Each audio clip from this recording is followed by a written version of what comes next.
Bueno, iniciamos y bienvenidos sean todos a la segunda sesión de la clase de estética dentro de este programa de la licenciatura en filosofía que ofrece Univas Online, campus virtual de la Universidad del Valle de Santiago. Y una vez más doy la bienvenida a Rafael, a Juan Carlos, a Manuel Alberto y en este caso a nuestra visita a estimado Ariel. Ariel, no te abrimos el micrófono. Bueno, ahorita al final damos unos minutos para que Ariel también se presente y sepan qué anda haciendo él por acá. Bueno. Pues como comentábamos hace un ratito, la tarea anterior, bueno, la sesión anterior, dimos esta pequeña apertura acerca de la estética y un poco el escenario en el que yo quisiera o nos vamos a mover en las siguientes sesiones de la clase. Dejábamos una tarea, bueno, hablábamos de algunas cosas en la sesión anterior. Hablábamos, por ejemplo, dejen acordarme de qué hablábamos. ¿Alguien se acuerda?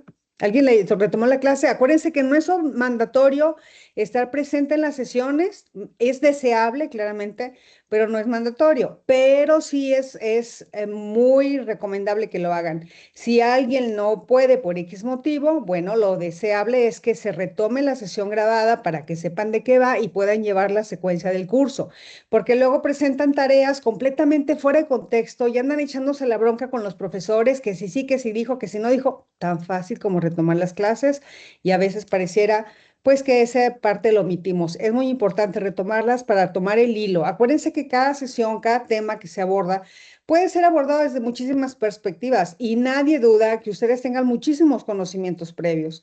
Pero también es cierto que a partir desde la perspectiva del docente es importante porque es como que una línea nueva, ¿no? Una línea que se va formando gracias a la interacción del profesor con la visión y por supuesto la visión e interacción que tenemos entre todos como grupo, ¿no? Entonces, no pierdan de vista esos detalles que al final del día, a la hora de echar a andar el acto educativo, esos son precisamente lo que marca un parteaguas entre una sesión interesante, es decir, que cancha mi interés, me mueve, me interpela, o bien una sesión X en la que no se hizo más que bla, bla, bla. Entonces hay que rescatar esa parte del diálogo, el diálogo saludable para lograr una aproximación a la verdad. Entonces allá va mi exhortación, hagan lo posible por conectarse, quienes no puedan, pues retomar la clase para que sepan de qué va y poder estar todos en la misma frecuencia o al menos contemplando el fenómeno de la filosofía, en este caso de la estética, desde la misma perspectiva para poder hacer más nutritivo nuestro diálogo. Entonces, bueno, ahí está la exhortación. Y pues les decía un poco en la sesión anterior, hablábamos ya de algunos temas y hablábamos concretamente de una como prehistoria de la estética, ¿no?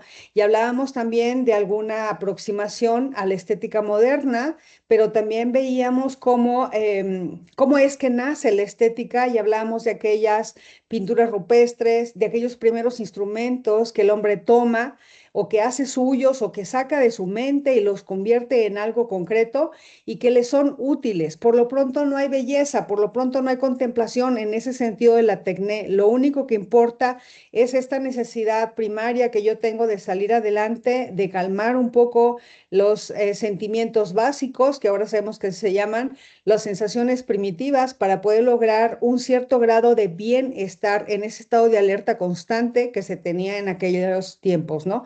Y luego poco a poco, como el hombre va descubriendo esa necesidad de dejar una huella o dejar información que retomar para el paso siguiente. Entonces, bueno, dentro de toda esta dinámica de transformación, de cambio, de apertura, de visión, un poco, gracias a la reflexión, se va haciendo necesarias algunas herramientas y esas herramientas, decíamos, llamamos la tecné, es decir, hacer esta reflexión, de esta reflexión que yo hago, de este detectar una necesidad, cómo empiezo a echar a andar ese proceso de observación, que en aquel entonces todavía no podemos decir que haya habido un método, sin embargo ya ellos tenían alguna manera de contemplar, contemplaban, percibían, se sentían enganchados con algún estímulo y eso los motivaba a crear. Y ese crear se convierte en esa tecné y está enfocada hacia esas herramientas básicas que los humanos necesitaban para poder salir adelante en los retos de la cotidianidad.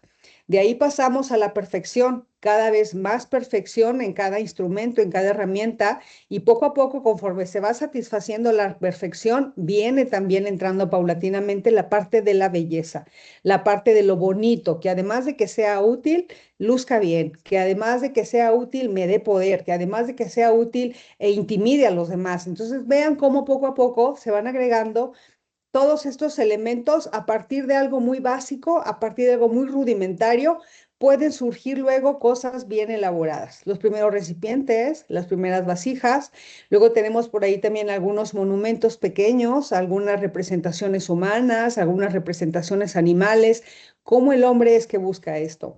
Y aunque en su principio pudiera ser muy rústicas, muy básicas, poco a poco va perfeccionándose toda esta parte de la representación de la naturaleza primero y del entorno después, y luego abrimos entonces ese periodo de las artes, ¿no? Entonces, bueno, poco a poco va desarrollándose la historia, ustedes conocerán mejor que yo todo este proceso de la creación de la estética.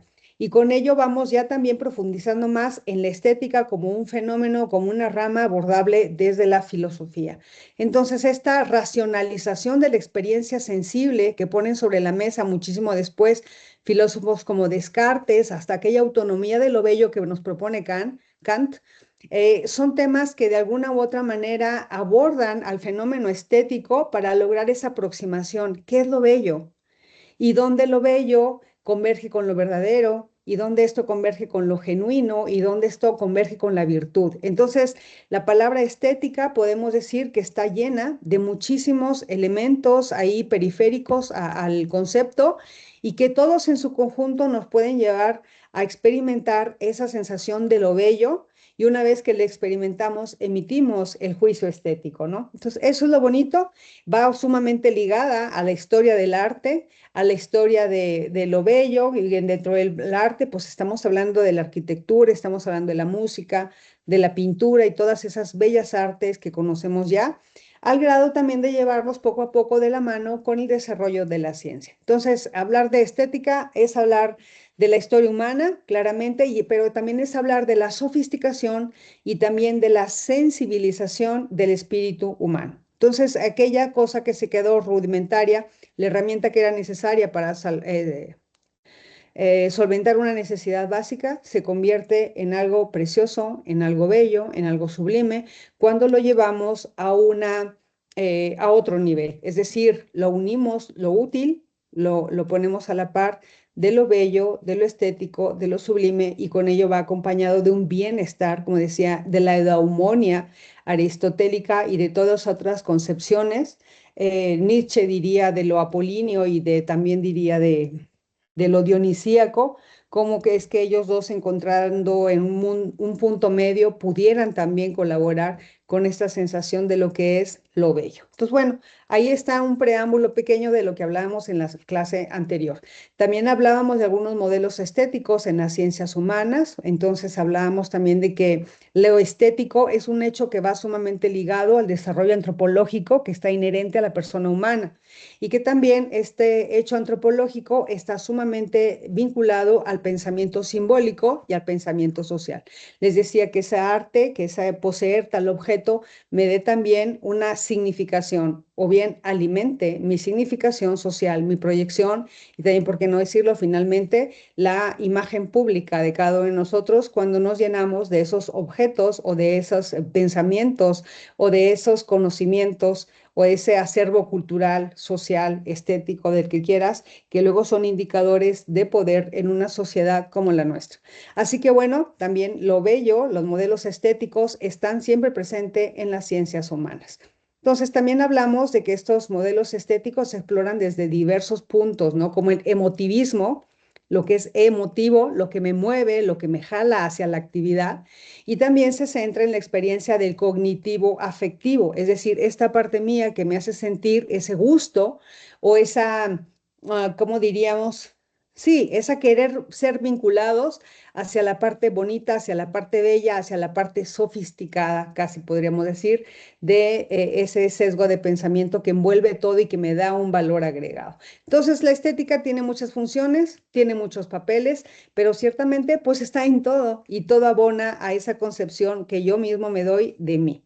Bueno, esto agregado a otras cosas, pues podríamos aterrizarlas en la pregunta, ¿por qué existe el arte? Y bueno, desde una perspectiva evolutiva, como lo trabajamos en la sesión anterior, podemos decir que el arte se representa como esa dimensión, una dimensión que es fundamental, es un fundamento de la naturaleza humana que surgió a la par de aquellos ejercicios en la cueva que decíamos, surgió cuando el cerebro alcanzó esa capacidad de asociar esos estímulos y proyectar imágenes, es decir, pintar, crear, trazar, simular, etcétera. Cuando digo estímulos, estoy hablando de todo tipo de estímulos. Satisfacer el hambre, la protección, el miedo a la tormenta, la procreación, todas esas cosas que son muy básicas. Y luego también proyectar imágenes es esto que ahora tengo acá en mi intelecto, cómo lo saco, cómo lo hago tangible, cómo lo convierto en una realidad. Yo estoy pensando en un objeto que me permita acabar con la vida de ese animal, pero ¿cómo lo hago tangible? Y entonces descubro la vara y descubro que si le limo las puntas, pues puede picar algo y puede generar algo de daño, ¿no? Y empezamos, como les decía aquella vez, la sofisticación de las armas. Entonces, poco a poco vamos así haciendo dando respuesta al por qué existe el arte. Podemos decir que es una ventaja adaptativa, ¿no? Que empieza con esa facilitar la vida, pero también facilitar la expresión de sentimientos y también al mismo tiempo realizar una tarea creativa. La creación es el producto de la contemplación y también es el producto, o mejor dicho, es el producto, sí, del trabajo, es decir, de una tarea concreta.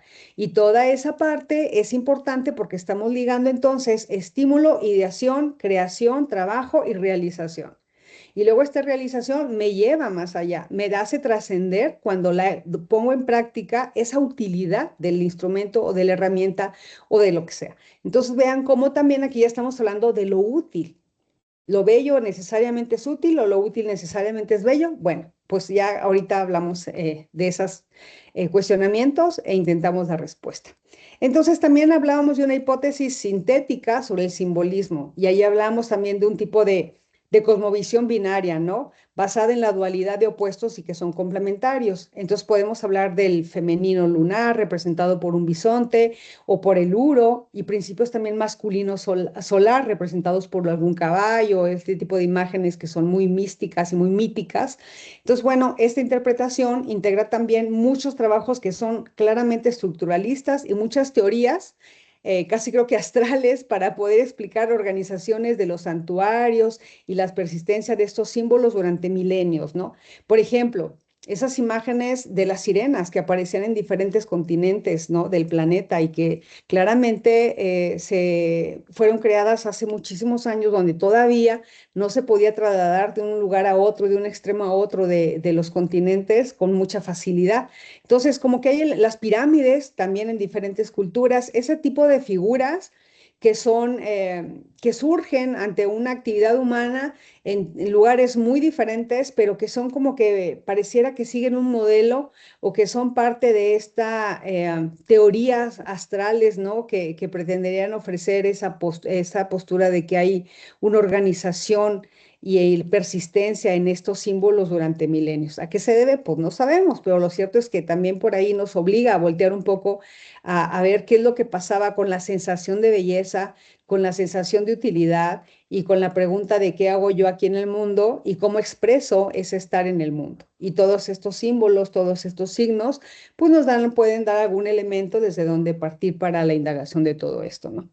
Entonces, bueno, pues no sé, hablábamos de las pinturas rupestres, esculturas primitivas, hacíamos también alguna revisión de la teoría del arte por el arte, ¿verdad? Y mencionábamos por ahí a los arqueólogos también del siglo XIX, con aquellas artesanía ingenua o artesanía recreativa, ¿no? Que era fruto del ocio y que no tanto como una creación artística, sino más bien como una artesanía. ¿Qué hace la diferencia entre una artesanía y el arte? Bueno, pues quizá el sentido moderno, quizá la técnica, quizá las herramientas de trabajo, quizá los conocimientos que hay que adquirir durante el trayecto. Por ahí mencionábamos también algunas técnicas para la realización del arte, mencionaba particularmente el cubismo y otros estilos estéticos de expresiones artísticas como un ejemplo de una perspectiva desde donde se observa el mundo y como ese colocar un poco del sentimiento de belleza y del sentido de belleza que cada uno de nosotros tenemos en los objetos del mundo. Bueno, ese es un breve resumen de la clase pasada. A mí me gustaría que me dijeran qué pensaron de todo eso, qué emoción les despierta y hacia dónde gira su pensamiento. Los escucho antes de irnos al siguiente ejercicio.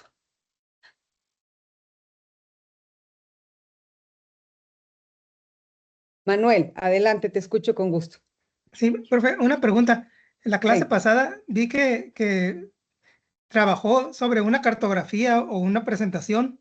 No sé Sí. si nos la va a compartir porque sí me gustaría leerla detenidamente y lo que alcanzo a mirar en la clase no me es muy claro, no alcanzo a leer bien. ¿Te refieres a la presentación, al Sí, material visual? Ah, sí, claro que sí. Yo se los comparto mañana mismo. Es más, se los voy a subir al chat ok, para que lo gracias. tengan ahí de primera mano. Sí, me hice una presentación y a partir de ahí, con este resumen que les acabo de dar ahorita, básicamente es lo que contiene la presentación.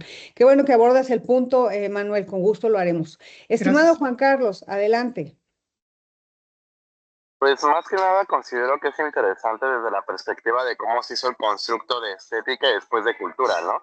Porque al final de cuentas somos el único mamífero racional que tiene como esta ventaja de desarrollar la cultura para representar algo que es simbólicamente importante para ellos, ¿no? Y que también afecta en la política, porque queramos o no, la cultura se desarrolla también a través de no solamente el arte, sino también la lengua, porque al final de cuentas son diferentes símbolos y diferentes conceptos, ¿no?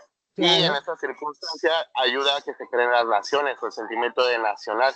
Por eso, no sé, un movimiento estético no va a ser lo mismo en todos los países, ¿no? Por ejemplo, el romanticismo en Francia, que Claro. se dio durante la época de la Revolución Francesa, no va a ser lo mismo que en Alemania, que era un nacionalismo, o en Italia, que igual era un nacionalismo, o en España, que no era un nacionalismo, era una búsqueda de conservar la monarquía, o en el caso de México, que se da de diferente forma el romanticismo, ¿no?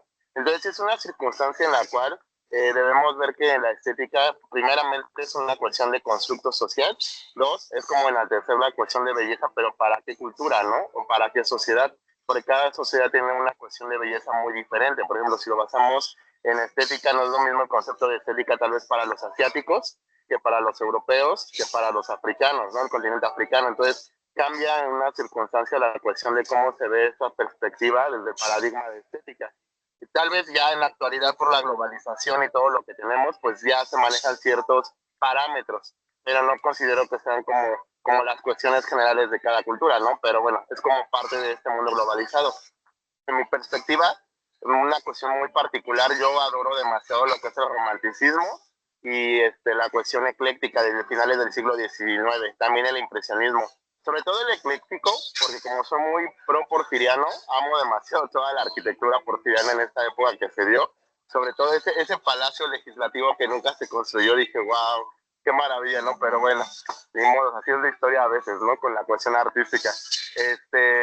Y también el rococó, amo demasiado el rococó. O sea, yo sé que es una cuestión exageradísima, pero al final de cuentas considero que la apreciación de la naturaleza a través de conchas y hojas, y lo detallado y lo delicado que parecían palacios de porcelana, se me hace una maravilla, ¿no? Pero igual, el churrigueresco, que también es una sobresaturación, dices, wow, ¿no? Que se dio sobre todo aquí en América Latina y un poco en la península ibérica, pero más en América Latina, ¿no? Entonces, la verdad considero que la cuestión de la estética, pues, menciona mucho también, ¿no? Por ejemplo, Rococó se dio por el poderío de la monarquía francesa, ¿no? El churrigueresco por el poderío que tenía España en ese momento y la Iglesia Católica, ¿no? Entonces también nos cuenta una historia, el arte y la estética, de cómo era la cuestión política, económica y social en esos momentos de esas culturas o de esas sociedades. Gracias. Excelente. Fascinante, Juan Carlos, fascinante tu comentario. Lo que sí me gustaría aclarar es este punto. Me dices que en cada cultura es diferente el concepto de estética. Yo pienso que lo que es diferente es la expresión de la estética, pero yo creo que el concepto como tal, el concepto así, llano de la estética, yo creo que sí guarda muchísimos estos elementos en común. La expresión de lo bello, o bien, ¿cómo te podría decir? Sí, la exteriorización de lo bello, ahí es donde sí ya difiero, ¿verdad? Claramente es propio de cada cultura, ¿no? Pero el concepto de lo bello yo creo que sí es cuestión de naturaleza humana, el concepto. Y bueno, como tú dices, al final del día Nietzsche nos dice también muy claramente, nos lo mencionaba también yo en la clase anterior, a falta de colmillos y garras, pues el hombre crea el lenguaje, ¿no? Entonces también como un artefacto social o de control, ¿no? De contención de esos impulsos humanos y salvajes y primitivos que pudiera evocarnos con la parte dionisíaca, ¿no? Bueno. Interesante, muy interesante tu comentario. Adelante, querido Rafael, te escucho con atención. A mí es que como que me causa algo de conflicto, eh, como la cuestión en que se aborda en primera instancia, o sea, yo entiendo como que es como lo intuitivo quizá, ¿no? De que lo bello es aquello que es bueno, y lo que es bueno es lo que es útil. Entre otras Este, cosas. sí, exacto, pero yo digo... Mm, el amor en qué es útil, ¿no? O sea, yo creo que el amor en estricto sentido ni siquiera se aborda con la palabra útil. Quizás será importante, pero en estricto sentido no sé si sea útil. Bueno, pero es que lo útil puede ser un atributo, nada más, puede. O sea, vaya, lo útil puede ser bello, Ujú. pero no todo lo útil es necesariamente bello. Yo creo que ahí hay que partir.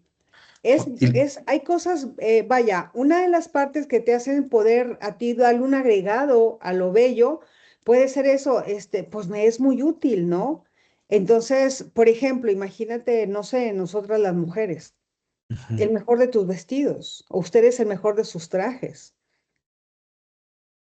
Entonces, el mejor de tus trajes, yo creo que es porque te fortalece en algo algún sentimiento ujú, de bienestar, placentero, abona a la mejor a tu estética. También ahora, aquí es donde entra también la expresión de la estética o el juicio de lo bello. sí, No es lo mismo el concepto de estética que el juicio que yo tengo de lo bello. Y ahorita vamos a analizar también una de las ideas que es muy platónica. ¿La belleza está en el sujeto o está en el objeto? Y que luego Kant retoma con el imperativo, con el juicio estético, que es que también por es decir, fascinante. en mi caso luego me acordé mucho de esta obra, no sé si recuerda que se hizo muy famosa una obra en donde pegaron un plátano como un pedazo de Sí, cinta, ¿no? Y la obra se llama The Comedian. Y me pareció muy interesante porque, pues, en principio, pues, todo el mundo se burlaba diciendo, pues, ¿eso cómo va a ser arte, no? claro, Y lo interesante detrás de todo esto es que precisamente la obra, el título de la obra es como, esto es una broma, ¿no? claro. Y lo más interesante es que esa obra, quizá el mensaje era llegar al punto, al límite, donde todo pareciera ridículo y precisamente fuera irrisorio transmitir esa sensación, lo cual lograba, ¿no? El hecho de ver un plátano con un pedazo de cinta estaba logrando transmitir el mensaje de que es meramente ridículo. Y entonces ahí el punto que me dejaba pensando es, bueno, esto en realidad, si lo ves con esos ojos, me parece ser que está haciendo arte o no. Porque como Pues, tal, digo, no hay ninguna técnica, no hay nada maravilloso, pero el mensaje ahí está. O sea, el bueno, mensaje que se proyecta, ¿no? claro. A reserva de lo que pudiera aportar ahorita, Juan Carlos, que veo que tiene su manita levantada, a mí me gustaría hacer una observación en ese comentario que tú haces. Aquí acabas de hablar de una utilidad de esa expresión artística, que era precisamente eso, hacer una función hilarante y ridiculizar. Entonces, ¿por qué era útil? Porque era casi creo que necesario hacer eso para el autor, para el creador. Bueno, pues como tú lo acabas de decir, para mostrar lo hilarante que puede ser el juicio estético, que pretende ser meramente puro. Pero aquí cuando hablamos de algo útil, le estamos hablando de un juicio estético que no es necesariamente puro, porque yo ya tengo un prejuicio, diría Kant. Tú ya tienes un prejuicio. Mira, Kant pone un ejemplo bien interesante antes de irnos con Juan Sí. Carlos. Un ejemplo bien interesante en el juicio estético que ya ojalá más adelante, bueno, ya vayan leyéndolo porque sí está medio complejo. Y Kant dice, imagínate tú que eres papá o mamá y tú vas a un certamen de belleza donde vas a votar por la niña más bella. Y una de las participantes es tu hija. Y dice, a ver, ¿podrá tu voto ser un voto neutral y justo? Dice, pues claramente no, va a estar sesgado. Bueno, ese no es un juicio estético, porque hay un interés del observador. Entonces, el juicio estético tiene que ser neutro. Es decir, porque sí, porque a mí me complace, porque me llena los sentidos, porque me interpela de una manera agradable eso que yo veo. Y entonces digo, qué bonito, o qué bello, o me gusta, ¿no? O al menos volteo y le dedico un poco de atención. Entonces, Kant dice que para eso tenemos que estar neutrales, neutralizados, pues. Si no, no es un juicio estético. Y ahí es donde decimos, porque Kant también habla de la utilidad. Entonces, aquí en este caso, esa obra no era bella, claramente no, pero era hilarante y era útil desde el punto de vista del autor para romper esos esquemas extremos a los que se estaba llevando la exigencia artística. Entonces, quiero pensar que por allá iba. Y cuando haces tu comentario, pues sí, ahí está la utilidad. Pero insisto, no necesariamente lo bello es útil. Es útil en cuanto a que me provoca un regocijo, lo bello. Y ese regocijo puede ser hasta la misma, perderme unos segundos contemplando la obra. Ahorita tu compañero decía que es fan del impresionismo. A mí el impresionismo me gusta mucho porque me acerco y no veo más que puntos, pero me alejo y tengo yo toda la perspectiva y me parece algo fascinante. Pero bueno, ese es mi humilde punto de vista. Más adelante ya entraremos de lleno con esta postura kantiana. Adelante, Juan Carlos, disculpa la demora. Pues yo creo que más que nada la cuestión de las emociones debemos quitarle como esta cuestión de utilidad, ¿no? Porque estos sentimientos, como lo menciona tal vez el concepto de constructos sociales de Nick Luhmann, pues más que nada pues son parte del ser humano, ¿no? O sea, no hay otro mamífero que tenga relaciones amorosas, que se ponga celoso de su pareja o que de repente bloquea a su pareja porque ya no quiere estar con él o ella. No somos la única como concepción, ¿no? Y eso es ahorita, ¿no? Porque pues si vemos el amor históricamente hablando cómo ha ido evolucionando, cambia demasiado, ¿no? Hasta había deidades en la antigüedad que se representaban totalmente para el amor, ¿no? Como Afrodita, como no me acuerdo cómo se llama la de los egipcios, que tenía cabeza de vaca, ahorita se me olvida, Sí. pero son diferentes deidades que existen para la cuestión del amor, ¿no? Que connota la importancia que tenía este sentimiento en la sociedad humana o en las sociedades antiguas y que fue evolucionando. Claro, la cuestión de útil o utilitario pues se desarrolla después de la revolución industrial, ¿no? Como la filosofía debe ser utilitaria, entonces ya no vamos a centrarnos en por qué sucede esto, por qué vamos a indagar eso, ¿no? O sea, toda cuestión de conocimiento debe ser útil. Si no es útil y no es técnica, no sirve para la industrialización, ¿no? Entonces, ahí se fueron alejando un poco la cuestión de lo que fueron las humanidades según las ciencias sociales, ¿no? Y muchas ciencias sociales se tuvieron que adaptar al método científico para ser cuantitativos y tener ciertos resultados que fueran tangibles o connotables, ¿no? Algunas humanidades no lo hicieron, entonces se fueron como rechazando en esta circunstancia de las revoluciones industriales. Entonces, al final de cuentas, ¿qué es como tal el amor? Por ejemplo, Eric Fromm menciona que la circunstancia del amor pues es muy diferente, ¿no? El arte de amar, como el libro lo menciona, la circunstancia de ver que el amor es más allá de la profundidad de ante una relación utilitaria, ¿no? Y que actualmente, por ejemplo, Bauma, en su libro de Amor Líquido, menciona esa circunstancia, ¿no? Como la sociedad se está diluyendo tal cual, que no quiere una cuestión de responsabilidad ni una situación como de algo más a lo largo, sino algo más rápido, algo más efímero, ¿no? Por eso las aplicaciones de citas son tan adictivas y saciables, porque como usted lo menciona, da como esta dopamina, ¿no? Este instante de decir, ya hice clic, ya hice match, y empiezo esta situación del amor, ¿no? Pero ¿qué concepto se tiene como tal del amor? Como tal considero yo que no debemos ver utilitario porque si no pierde la connotación de sentimiento que también lo menciona la axiología y la ética, ¿no? Entonces, sí considero que al final de cuentas, si lo vemos en la historia, cómo se representa el amor, se representa de diferentes formas, ¿no? Desde la cuestión griega con los dioses, desde la cuestión tal vez del romanticismo, que era trágico, de que me dejaron y me debo morir porque mi pareja no me hizo caso. O sea, cuestiones así que podemos ver desde diferentes, tanto en pinturas como en literatura, como en música, ¿no? Entonces es como considero yo que debemos ver esa situación del amor, que la estética lo ve como estas cuestiones emocionales que surgen del humano y que al final de cuentas son parte de eso, emociones como si fuera un volcán que surge en ese instante, ¿no? Más que nada, no tanto verlo como si es útil, no es útil, si es viable, no es viable, considero yo. Sí, claro, pues es una postura, ¿no? Y muy respetable, como puede haber muchas, pero sí tienes toda la razón, lo útil tiene que ver también con lo histórico, ¿no?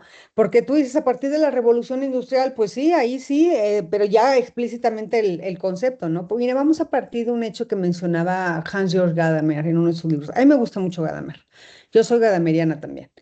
Me gusta mucho la hermenéutica y me gusta mucho la propuesta gadameriana sobre cómo hacer este análisis hermenéutico, porque claramente él emplea todas las herramientas que le pudieran brindar los filósofos. Ahí en su obra se va echando una serie de rounds con cada una de las posturas filosóficas, ¿no? Y habla de temas bien interesantes y por supuesto aborda el tema del arte.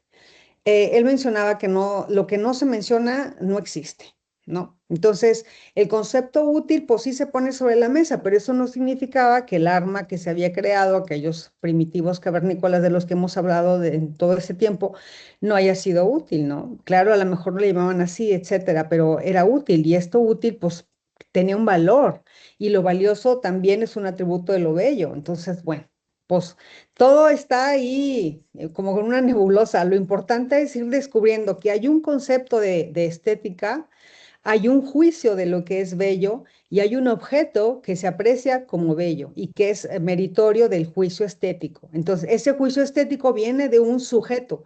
Kant dice, la belleza está en el sujeto. Platón también lo menciona. Pero entonces es el sujeto quien ya trae la belleza consigo y va y la coloca en cierto objeto que reúne ciertos requisitos o que le estimula. En este caso estoy empleando como sinónimo reunir ciertos requisitos y la estimulación de los sentidos. Como bien decía ahorita Juan Carlos, a él le gusta el romanticismo. Bueno, es que el romanticismo exacerba los sentidos. Dejo que sean los sentidos quienes reciban todos los estímulos, quien los procese, me los mande a mi mente, los ordene y les dé un algo. Y entonces emano esa sensación. Eso es el romanticismo, la exacerbación de los sentidos. ¿Y cómo es que se percibe lo bello? Pues a través de los sentidos. Entonces, ahí es donde está también una parte que no podemos dejar de lado. Esta percepción que yo hago con los órganos de los sentidos es lo que me va a traer la conceptualización en mi mente, la representación, y luego ya lo descubro o la coloco en ciertos objetos. Nos diría Platón, nos diría Kant. Pero bueno, ya cada quien va haciendo también su orden de ideas. Bueno, hasta aquí otro comentario, duda. ¿Vamos bien? Estimado Por lo pronto Rafael. vamos bien. No, por lo pronto vamos Perfecto. bien. Sí. Ahorita Genial. salen más. Sí, ahorita van, de que salen, salen. Pero esto con lectura nos va a ir aclarando un poco. Hay que leer mucho. Les decía hace ratito, vayan adelantándose un poco. No sé, miren, yo les dejé mucha bibliografía colgada en la escuela en red. Claramente hay muchísimo, ¿no? Desde dónde bombardearlos. Pero desde la parte muy técnica, algunos autores que ya se dan a la tarea de deglutir lo que dicen algunos filósofos importantes, hasta las obras mismas de los filósofos, donde a veces entre líneas se va haciendo estos aportes hacia la parte de la estética. Pero por lo pronto tenemos obras bellas muy tangibles sobre qué es lo bello, ¿no? Por ejemplo, tenemos Así habló Zaratustra desde Nietzsche, también soy muy nietzscheana, me gusta mucho Nietzsche, muy kantiana, también me encanta esa parte racional de Kant. Me gusta mucho la parte de la voluntad schopenhaueriana, me gusta mucho, lo disfruto mucho Schopenhauer. Me gusta mucho esa visión del Dasein, el hombre que se ha arrojado al mundo y desde ahí no hace más que sobrellevar su existencia o bien tomar el control de su existencia o bien cuestionarse sobre su misma existencia, que lo plantea por allá Heidegger en Ser y Tiempo. También son obras que para mí son muy bellas. Esa dialéctica y del amo y el esclavo de Hegel me parece hermosa. También la postura también del esclavo y el amo que toma por allá Hobbes, también en sus principios, vaya, al principio de sus años como filósofo, son cosas muy bonitas, o sea, porque te llevan a evocar una humanidad que está actuando desde una perspectiva que claramente te está iluminando el pensador. Entonces, es muy bonito hacer ese recorrido histórico desde la mente de los pensadores. Por eso les digo, hay que crear, hay que escribir, hay que exteriorizar ideas, porque es fascinante saber cómo cada uno de ustedes, cómo cada uno de nosotros está concibiendo ese ser en el mundo a partir de la experiencia acompañada o nutrida con los aprendizajes que cada uno de nosotros, gracias a la historia, a la formación, información y a los gustos e ideas vamos nutriendo. Entonces, vale la pena siempre exteriorizarla. Todos tenemos una historia que contar y sería fascinante contar también nuestra historia desde la perspectiva estética. Entonces, bueno, si me permite, vamos a llegar a un ejercicio el día de hoy. Me gustaría mucho que me ayudaran contemplando, dejándose guiar por esta obra que vamos a trabajar el día de hoy. La semana pasada, como bien decían, trabajamos la novena Sinfonía de Beethoven. Ustedes me presentaban algunas ideas sobre la obra que a mí, les digo, me conmueve mucho. Es una obra muy bella. En cualquier momento y en cualquier lugar que se escuche, la obra te capta. Es como el Ave María de Schubert. Yo no sé si ustedes sean gustosos de este tipo de música, pero el Ave María de Schubert es una cosa exquisita, independientemente del contenido, de que si creas o no, como un objeto de apreciación musical es una cosa hermosa. Y como este, pues podemos hablar de muchísimas otras más, ¿no? Pero siempre hay una pieza que nos engancha. Hace ratito uno de ustedes mencionaba la ópera que les gusta, ¿no? Bueno, si hablamos de música clásica, si hablamos de creaciones, si hablamos de cultura musical, a mí el Ave María de Schubert me cautiva.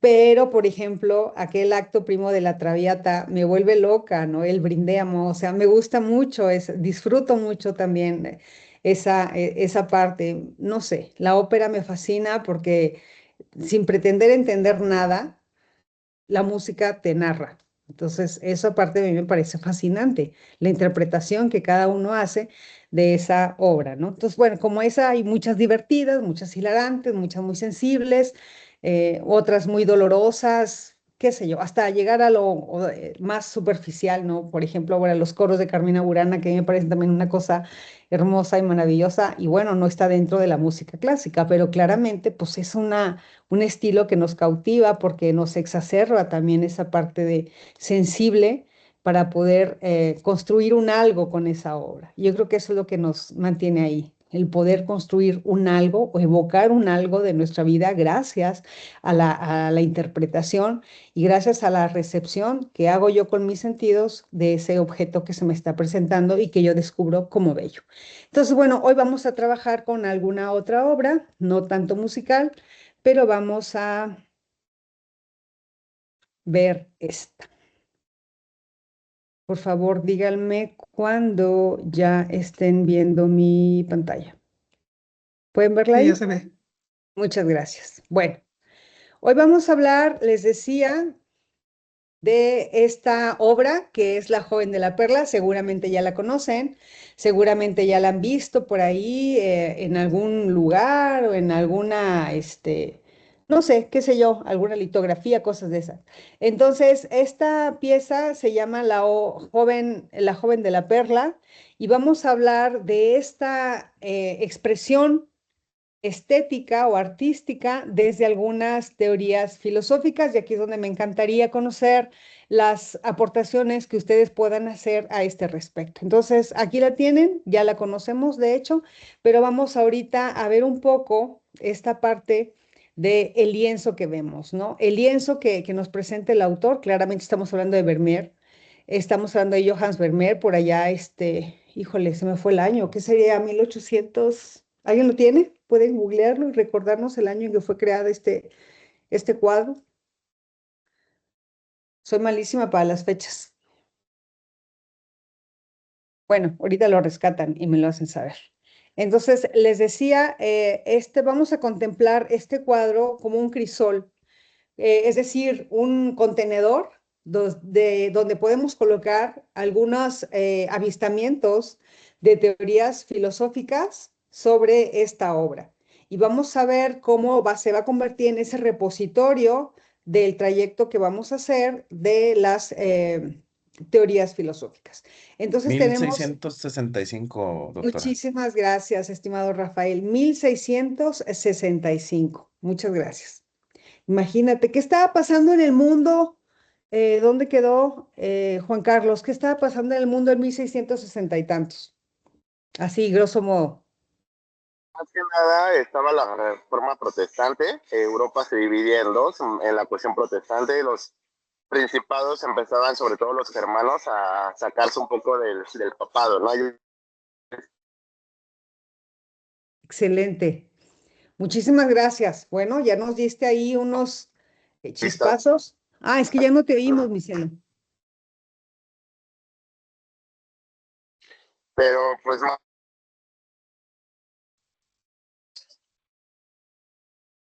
No te escucho, estimado, pero bueno. Sí, no se escucha. Sí, yo creo que está como con las pesas. Bueno, muy bien. Pues les decía, vamos a hablar desde la naturaleza de la belleza.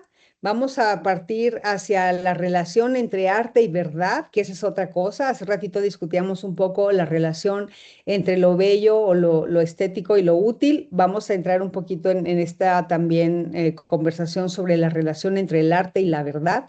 Vamos a ver también un poco la representación de la realidad que pudiera estar colocada en esta obra, la percepción corporal y la expresión espiritual que nos pudiera presentar también la obra, que yo creo que lo hace, híjole, de una manera muy exquisita, y también el papel del espectador y el juicio del gusto o el juicio estético en la contemplación de esta obra.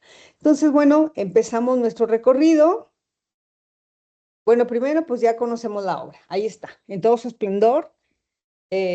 ¿Alguien pudiera o quisiera hacer alguna descripción de lo que ve en esta obra? Cuando digo alguien, necesariamente son ustedes, porque no hay nadie más. Pues es una chica, ¿no? Sí. ¿Qué edad te gusta que tenga? Pues joven, quizás un poco menos entre 15 y 20 años, ¿no? Se ve joven. Sí, yo diría que ni 20, se ve muy chiquita. Sí, y pues la ropa está extraña porque lo que usa en la parte de abajo parece como más ropa oriental, me Mm, parece ser. quizá por Pero el ángulo. sí, en la parte de aquí, pero el arete, los aretes eran europeos, ¿no? Sí. Este, no se le nota en realidad el cabello, pero pues uno, podría decir que es probablemente castaña o rubia, ¿no? Ujú, ujú. Ah, y el azul y la parte de arriba, desconozco en qué cultura usaran eso, pues yo siento que estos como turbantes quizás son como de los árabes, ¿no? Pero no. Fuera de eso, no, en cuanto a la expresión, pues está interesante también porque los ojos parecieran como que, am, a mi parecer, como que reflejan una cierta melancolía, Ok. ah, Sí, pero, bueno. pero no una tristeza como tal. O sea, de hecho, por el contrario, como pareciera que también trae una ligera sonrisa, entonces me parece ser que es más melancolía. Eso es lo que a mí me parece. Gracias, pues bien interesante lo que te parece, sobre todo esta última parte, ¿no? Fíjate cómo a la hora en que tú mencionas tus ideas, estás como si estuvieras planteándole preguntas a la obra, ¿no? Eso es lo fascinante Sí, del arte, que te haga preguntar algo. Hemos cuestionado el por qué la ropa y hemos dicho desde este ángulo quizá pareciera que es oriental. No entiendo todavía qué es ahí el turbante. No me queda claro a qué cultura pertenece, pero me queda claro que es una mujer joven. Me queda claro que tiene un tono de nostalgia o de tristeza, pero al mismo tiempo una sonrisa que ahí me da un indicador de que desdichada, desdichada no es.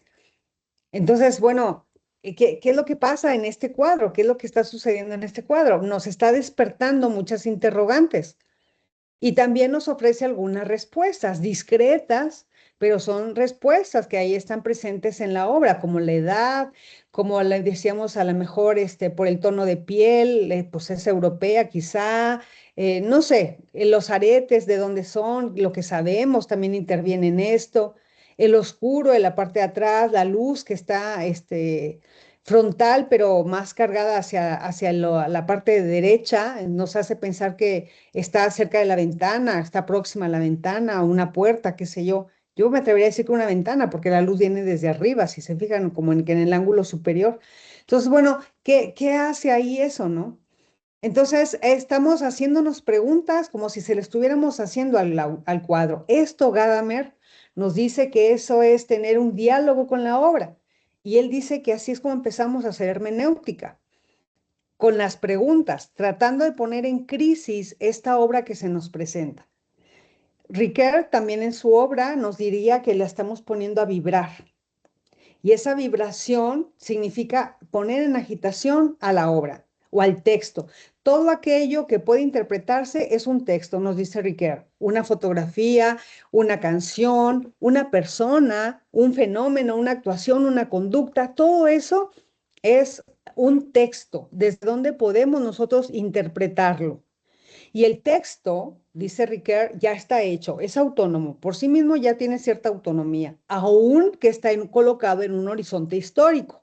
Y aquí es donde su compañero nos puede orientar muchísimo.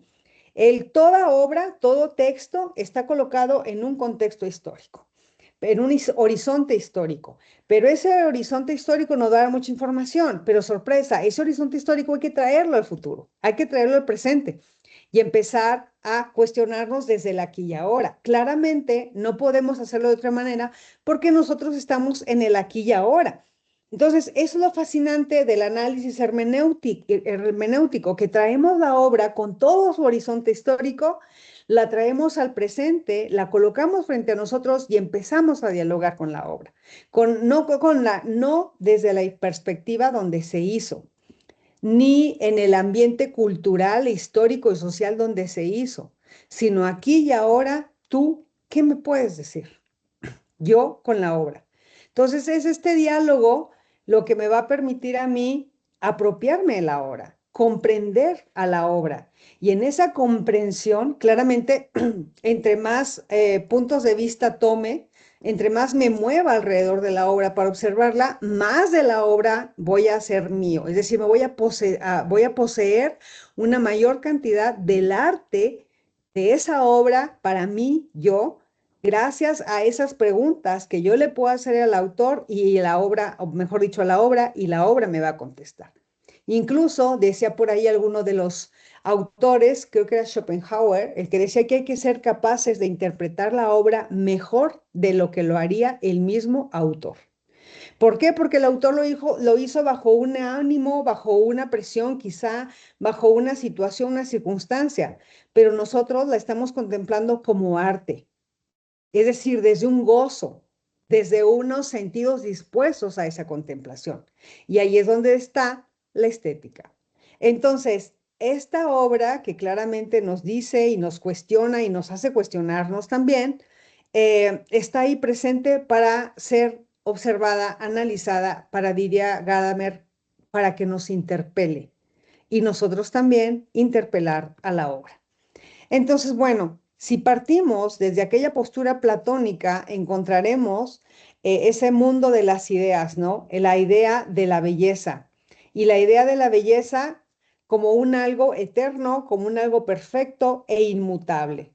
Entonces, independientemente de los objetos sensibles, es decir, de la proyección de lo bello en un objeto concreto, la idea de belleza ahí está ya en el sujeto, en cada una de las personas. Casi creo que diría Platón, por atributo, porque eres humano.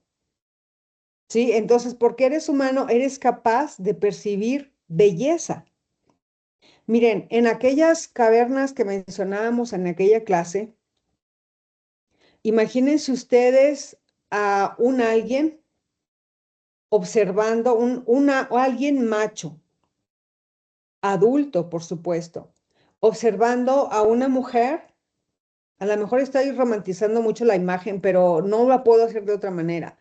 Una mujer amamantando a su crío en aquella cueva oscura de Altamira. La mujer amamantando a su crío, refugiados en la cueva.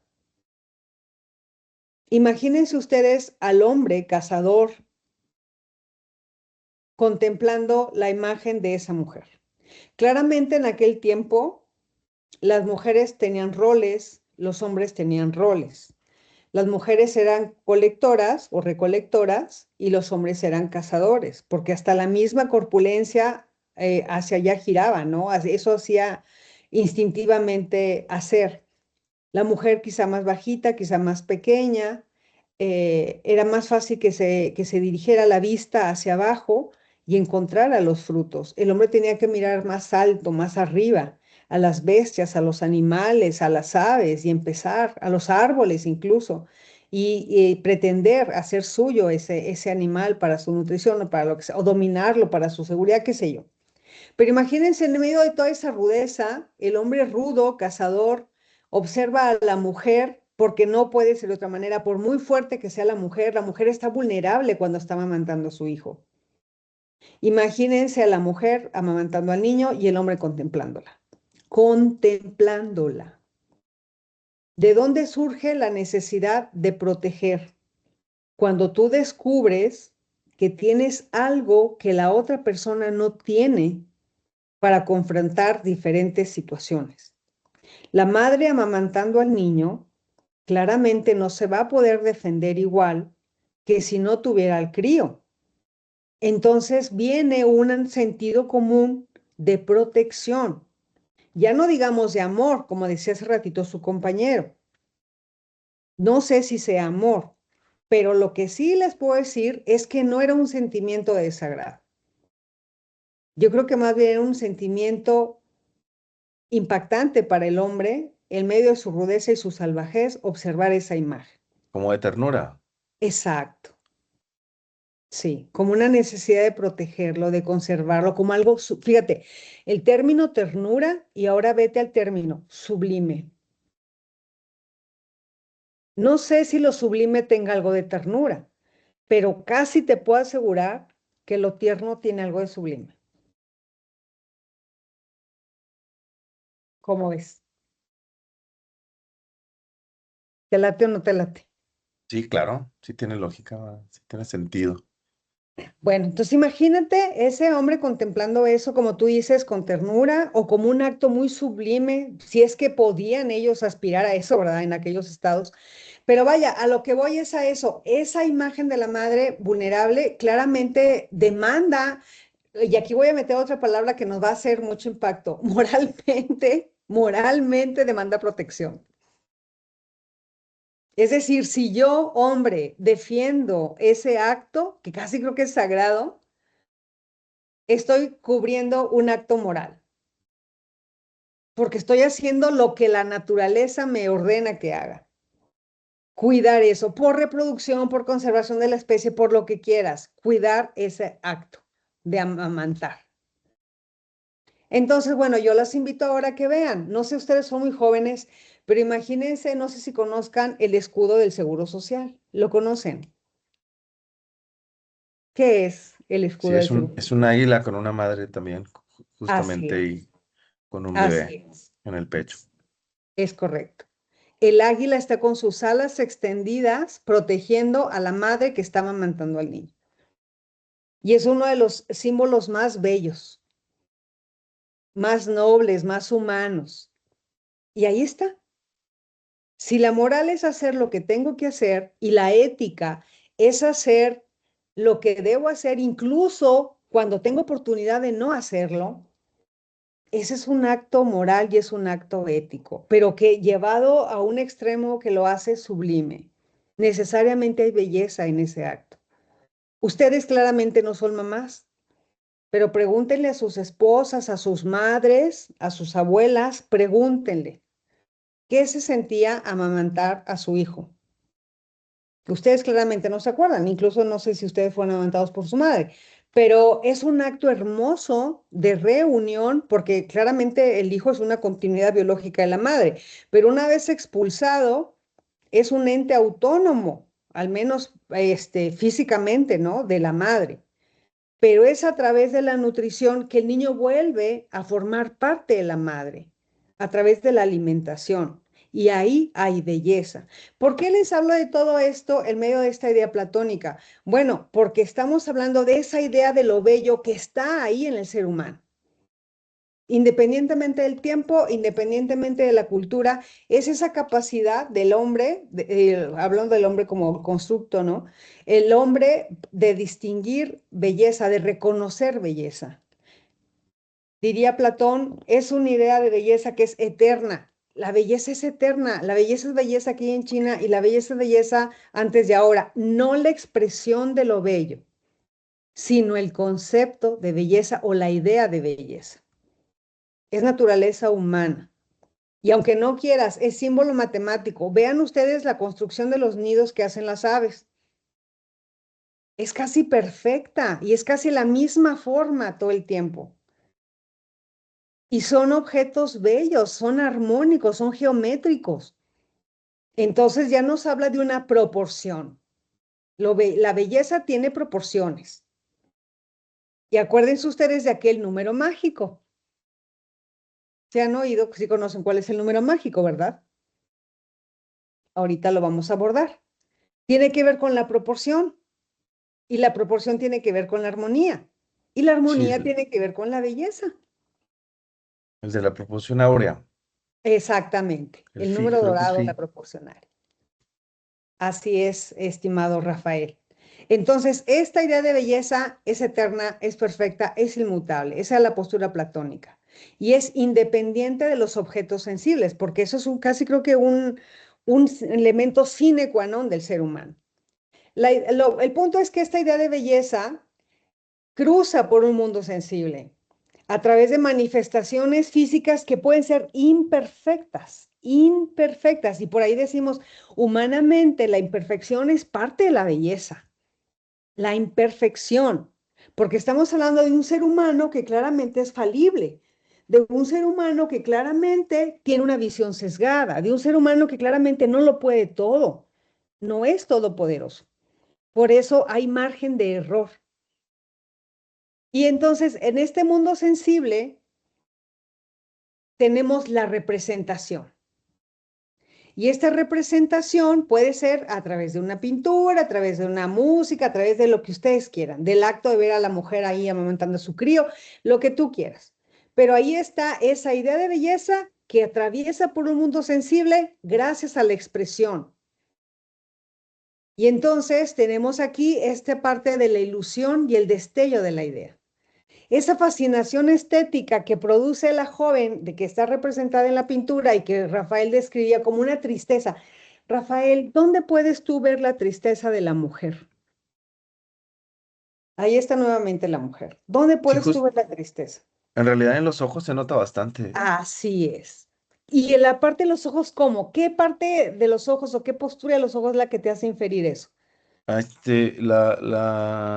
forma de los ojos que está un poquito como caída, que podría Es, ser, pues, a lo mejor un reflejo de su rostro, de su rasgo físico como tal, pero me parece ser que remarca un poquito, el brillo sobre la luz, va, como que en los ojos, como que el artista le pone así como ciertos toques para que se note brilloso, como si fuese el reflejo de como cuando están intentando llorar, cuando están así, Así como, es, Rafael.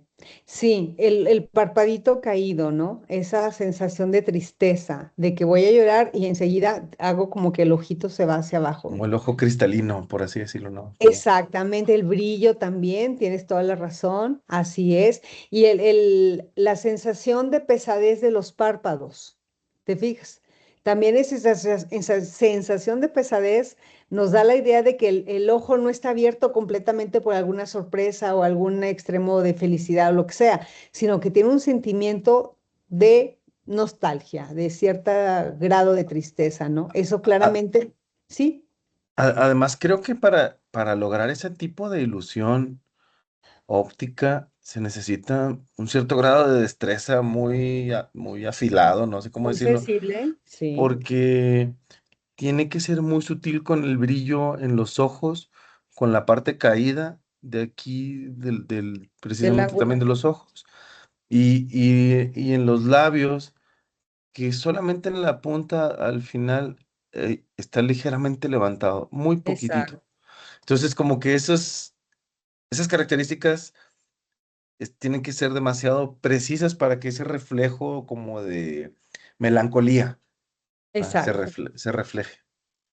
Sí, lo has descrito muy bien. Y fíjate, volvemos al punto. Cómo en la representación gráfica de ese objeto claramente, antes de ser objeto, estaba en la mente de Vermeer, ¿no? Ahí estaba. Y él lo convierte en una expresión, lo expresa a través de su arte. Y ese arte, como tú dices, es tan finamente detallado que logra ese contraste del sentimiento de los ojos con el sentimiento que expresa a través de la boca. Casi creo que esta es un gesto sensual el de la boca. Sí, Particularmente, dime. es que pienso que si fuese un llanto muy notorio, pues no hay dificultad en plasmar muchas lágrimas. O si Claro. fuera una carcajada también muy efusiva, tampoco no hay dificultad en la carcajada, ¿verdad? Pero justo ese balance es difícil. Sí, es difícil y es muy tenue, como muy bien lo dices. Es un casi nada. La sombra de los labios hacia arriba, la inclinación del ángulo, si te fijas, es muy, muy ligera, muy discreta.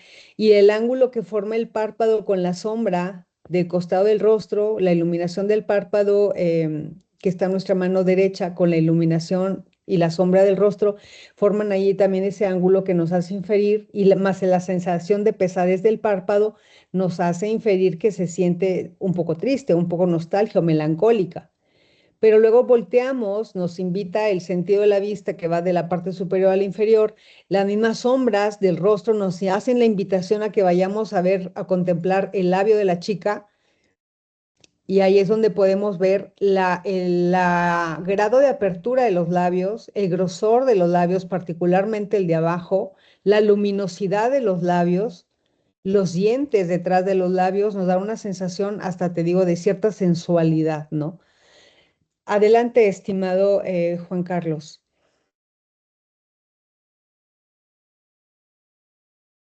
Es que también tiene que ver con el contexto. Bueno, investigué un poco.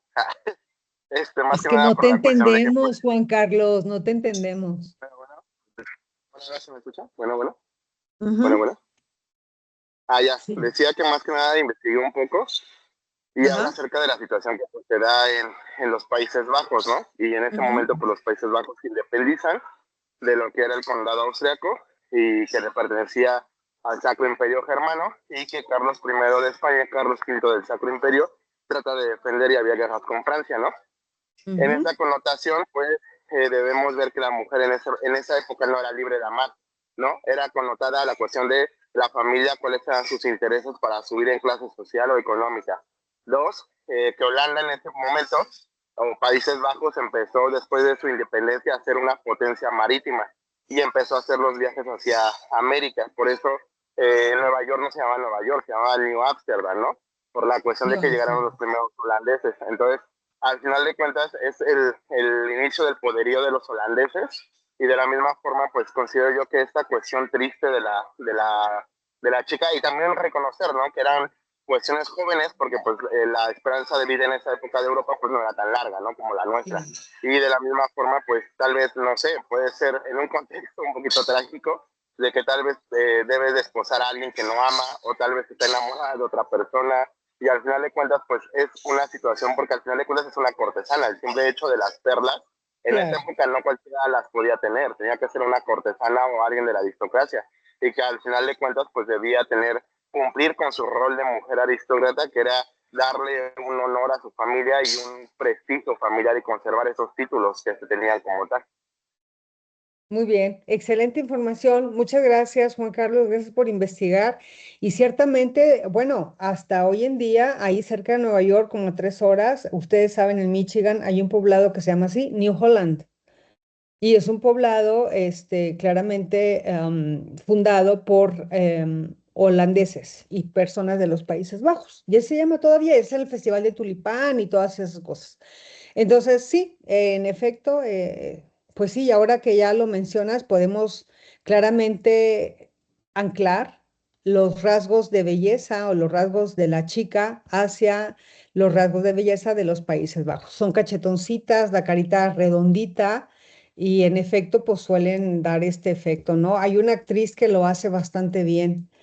Ay, no, soy muy mala para este mundo de la farándula, pero hay una actriz que hace, incluso en una película hace de una chica de esa nacionalidad. Ay, no, no sé, ahorita me acuerdo, pero buenísima. Bueno, ese es el punto, ¿no? Esos rasgos, esas expresiones que nos hacen saber o detectar directamente dónde está o dónde, en qué punto de la obra se detecta la emoción. Entonces, es esa fascinación estética que decíamos ahorita y esa capacidad de evocar en el alma el recuerdo de la belleza contemplada antes del nacimiento, es decir, como un tipo de reminiscencia platónica, es decir, algo que ya traemos, algo que ya experimentamos en nuestra alma, en otro tiempo, en nuestra mente y que ya es, ay, eso es lo que queda, una reminiscencia. Entonces, ante el estímulo, ¡fum!, brota esa parte de la belleza, que Platón lo describiría como algo muy, muy humano. Sin embargo, bueno, recae sobre ella la profunda crítica platónica. El arte que seduce únicamente a los sentidos corre el riesgo de apartar el alma de la verdad filosófica. Ese es el punto que se contrapondría desde la postura platónica, ¿no? Seduce a los sentidos, ese tipo de arte, bueno, entonces corre el riesgo de apartar al alma de la verdad filosófica, porque nos hace mundanos, terrenales y apelar a esa parte humana, bueno, mejor dicho, biológica, y no tanto a la parte humana de la persona. Bueno, yo creo que el talento es más que humano, pero bueno, esa sería un poco la postura platónica en la línea de la ilusión y el destello de la idea en esta pintura de Vermeer. Y aquí está ese número mágico del que hablábamos. Aquí está representado en esta obra, hablando de la armonía, hablando de la proporción, hablando de toda esta parte un poco técnica, por así decirlo, pero que está presente en la naturaleza. Y ustedes no me dejarán mentir cómo estas formas geométricas, cómo esta proporción áurea es encontrada en muchísimas cosas, ¿no? Fíjense que hace algunos años aquí en mi casa, que es la de ustedes, decidí que sería buena idea colocar en las afueras, yo vivo en el campo, en las afueras de la construcción una banqueta de piedra. Entonces viene, porque tengo un tejado, entonces abajo del tejado pues tengo toda esa parte periférica que está cubierta con piedra. Cuando el señor que viene a poner toda esa pedrería lo hace, pues ya termina y se va con la llamada piedra laja. Pero si ustedes saben, la piedra laja natural tiende como a desgajarse con el tiempo y con el tránsito de las personas y de los objetos tiende a desgajarse. Y en una de esas que se desgajó, pues andaba yo muy triste porque dije, se va a deteriorar mi piedra, bla, bla, bla.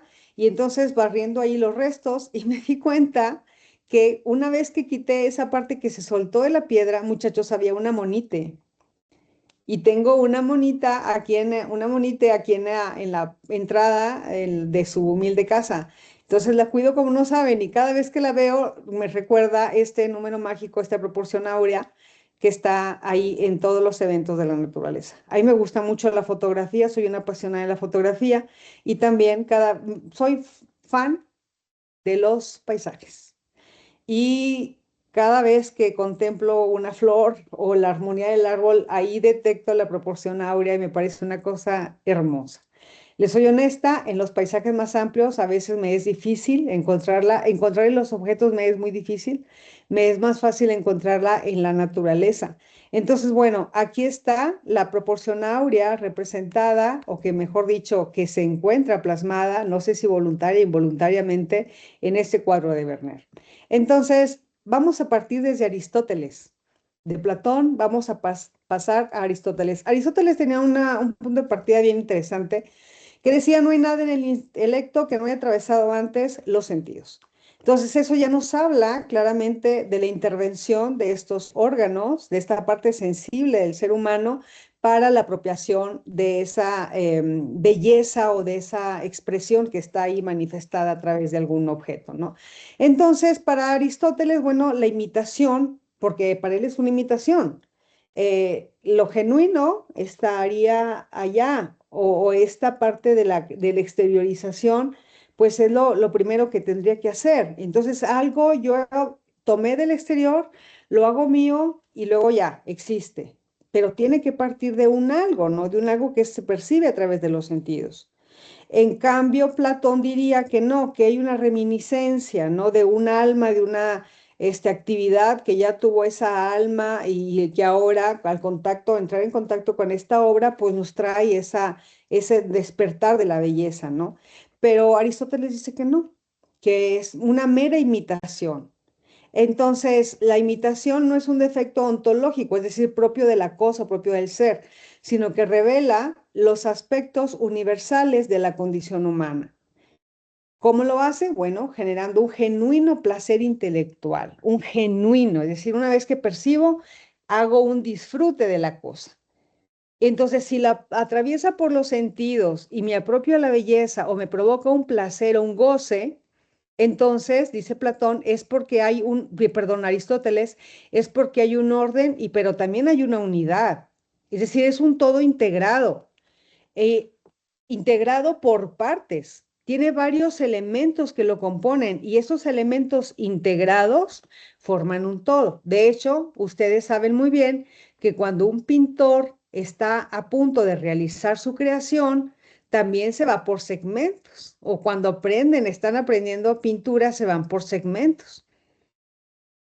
Segmento 1, ¿de qué va? Segmento 2, segmento 3. Es decir, si nosotros quisiéramos reproducir o imitar este cuadro, lo más fácil sería distribuirlo en segmentos y en cada segmento, de cada segmento ir haciendo una representación.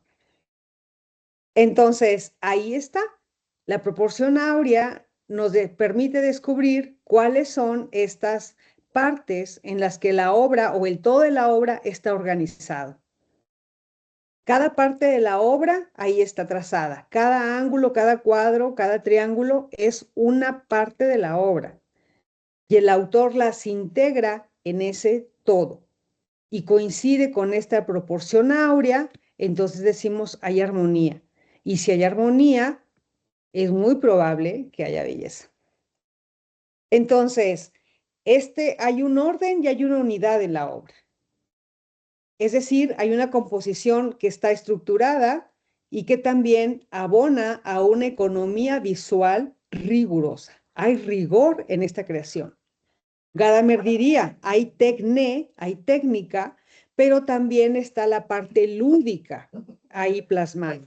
Es decir, lúdico entendido como un disfrute del autor en la realización de la obra.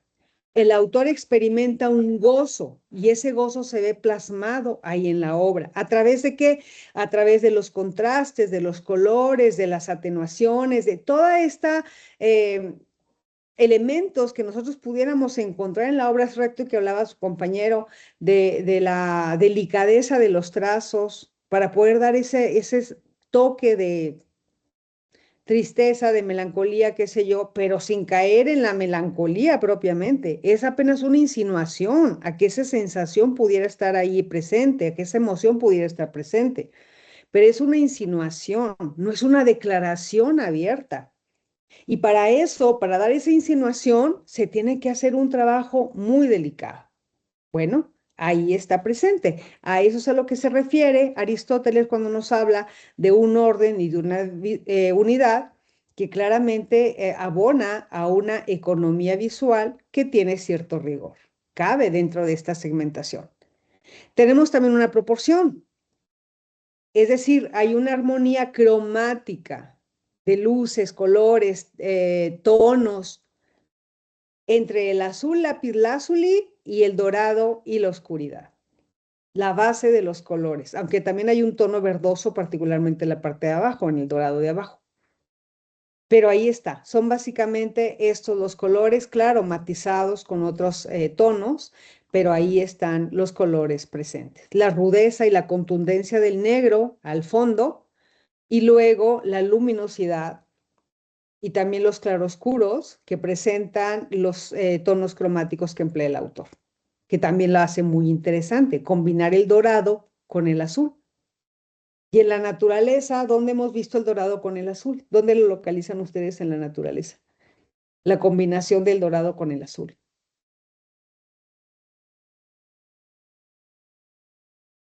¿En el cielo? En el cielo. ¿En qué momento? ¿En qué punto del cielo, Juan Carlos? Pues creo que fue eso en el atardecer, ¿no? Al atardecer. Sí, puede ser ese contraste de dorados y de azules, aunque en el atardecer también está, y de hecho se le llamamos en fotografía la hora dorada, que es antes del anochecer, del oscurecer. Y también tenemos la hora rosa, la hora en la que todas las fotos te van a salir con un tono rosado, porque es la hora en la que el sol se pone, bueno, el cielo se pone así, con ese efecto que genera la luz del sol y el azul dan esa tonalidad rosa, violeta, y le llamamos así la hora rosa. Y luego ya viene la disminución del rosa porque va ganando predominancia la noche, va perdiéndose el azul del cielo y va ganando el dorado y le llamamos la hora dorada. Es una hora la que dura, si acaso, cada fenómeno menos, 45 minutos, qué sé yo, pero es muy poco el tiempo y ahí es donde se aprovecha para hacer cierto tipo de fotografías. Entonces, esos sí lo vemos también en ese tiempo, tienes toda la razón. ¿En qué otro lugar en la naturaleza lo han visto? Se me hace que son medios insensibles, muchachos. ¿A la playa? ¿Qué playa conocen que les haya encontrado así ese contraste? Es que yo no veo bien los colores, doctora. ¿Por qué? No, soy daltónico. Bueno, muchachos, hay un lugar en México que se llama Los Cabos. ¿Sí lo conocen? Sí, ¿No? Sí, genial. Ah, pues tú vives allá, Manuel, allí los tienes. pues no tan cerca, pero sí he ido. Sí, bueno, en el otro extremo, en el otro extremo. Pero ahí en Los Cabos está, bueno, no sé, la playa. Miren, Dios me ha dado el privilegio de viajar a muchos lugares del mundo. Soy una mujer privilegiada en ese sentido.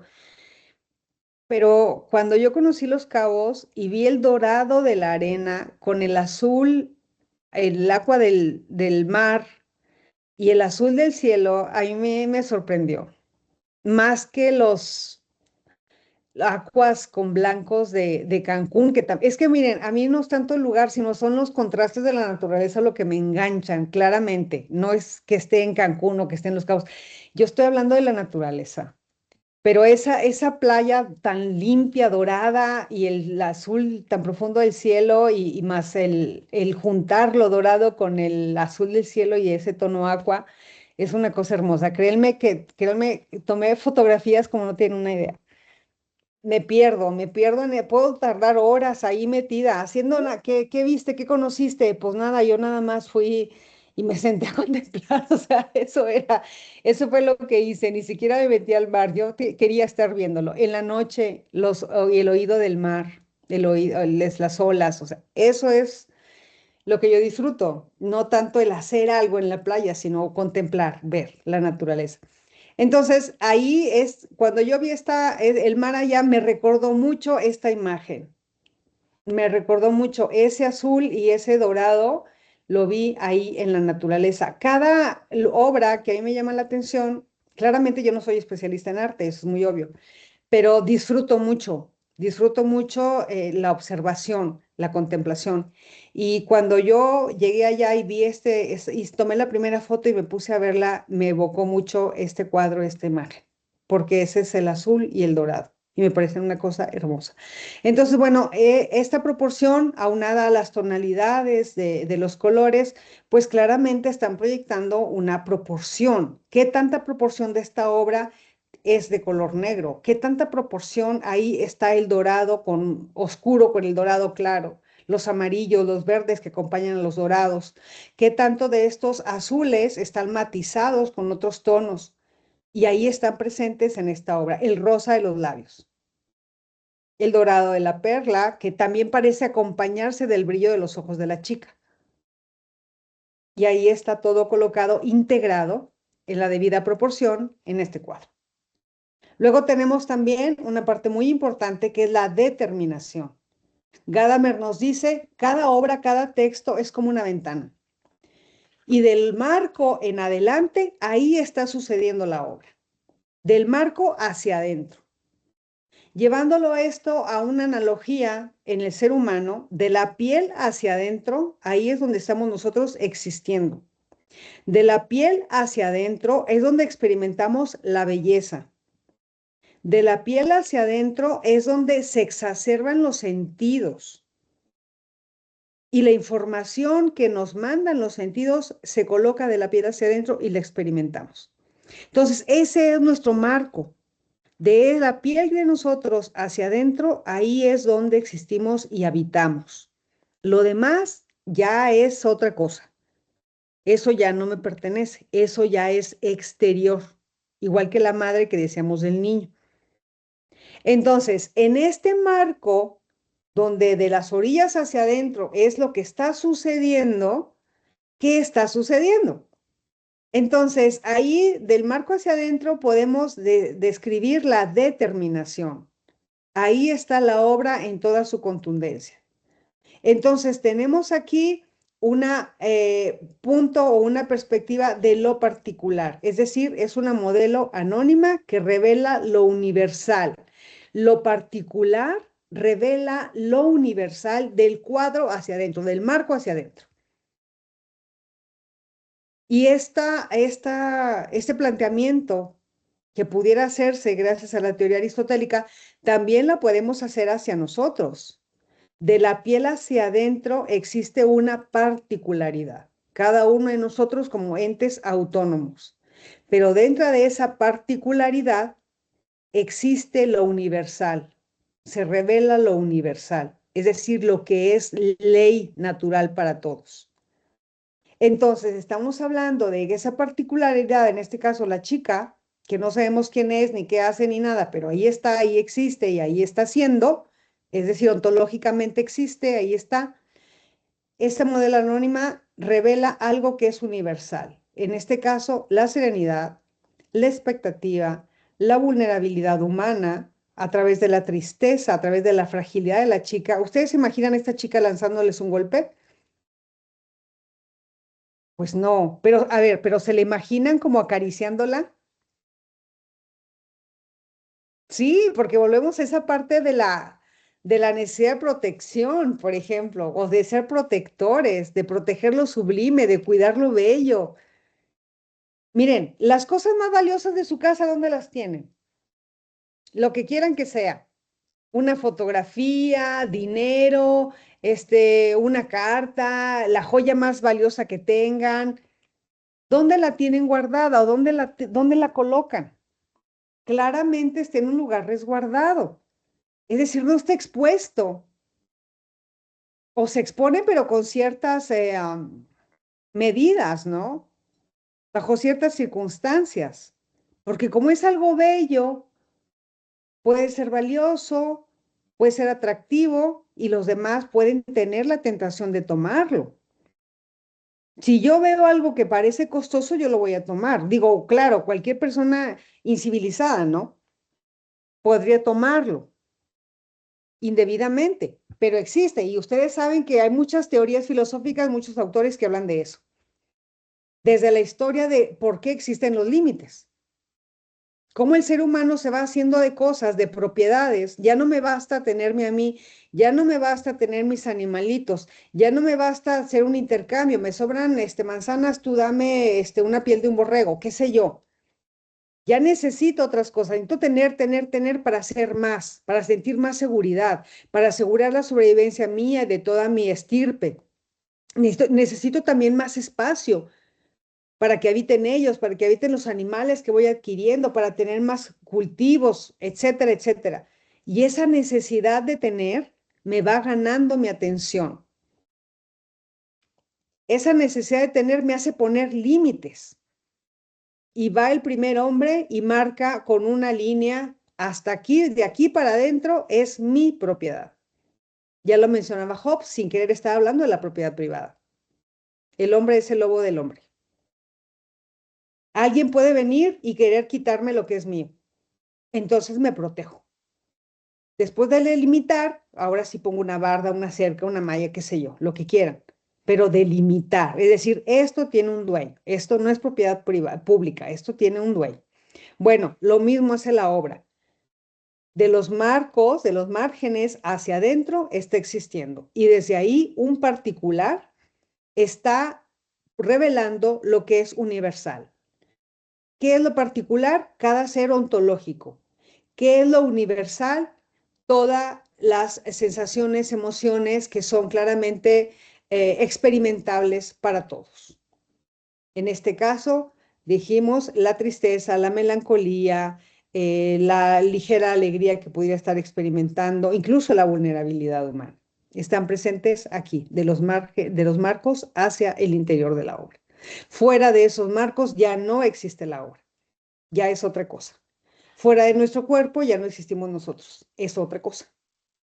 Es interesante el fenómeno, ¿no lo creen? Desde esta perspectiva. Bueno, no sé, a mí me parece fascinante. Esta parte de los límites, que fuera un concepto muy X, dice mucho. La parte del establecimiento de los límites, porque dice hasta dónde la cosa es lo que es. Y para que al otro también le quede claro dónde la cosa es lo que es. Y así lo podemos llevar también al campo de la ciencia, al campo de la investigación, de la rigidez metodológica, hasta dónde la cosa es. En la definición, en la clasificación, en la división, que son operaciones básicas del pensamiento, ahí también está claramente esta parte de la delimitación. Hasta dónde la cosa es lo que es y hasta dónde la cosa deja de ser lo que es para convertirse en otra cosa. ¿Cómo ven? Hasta aquí, comentarios, opiniones, los escucho.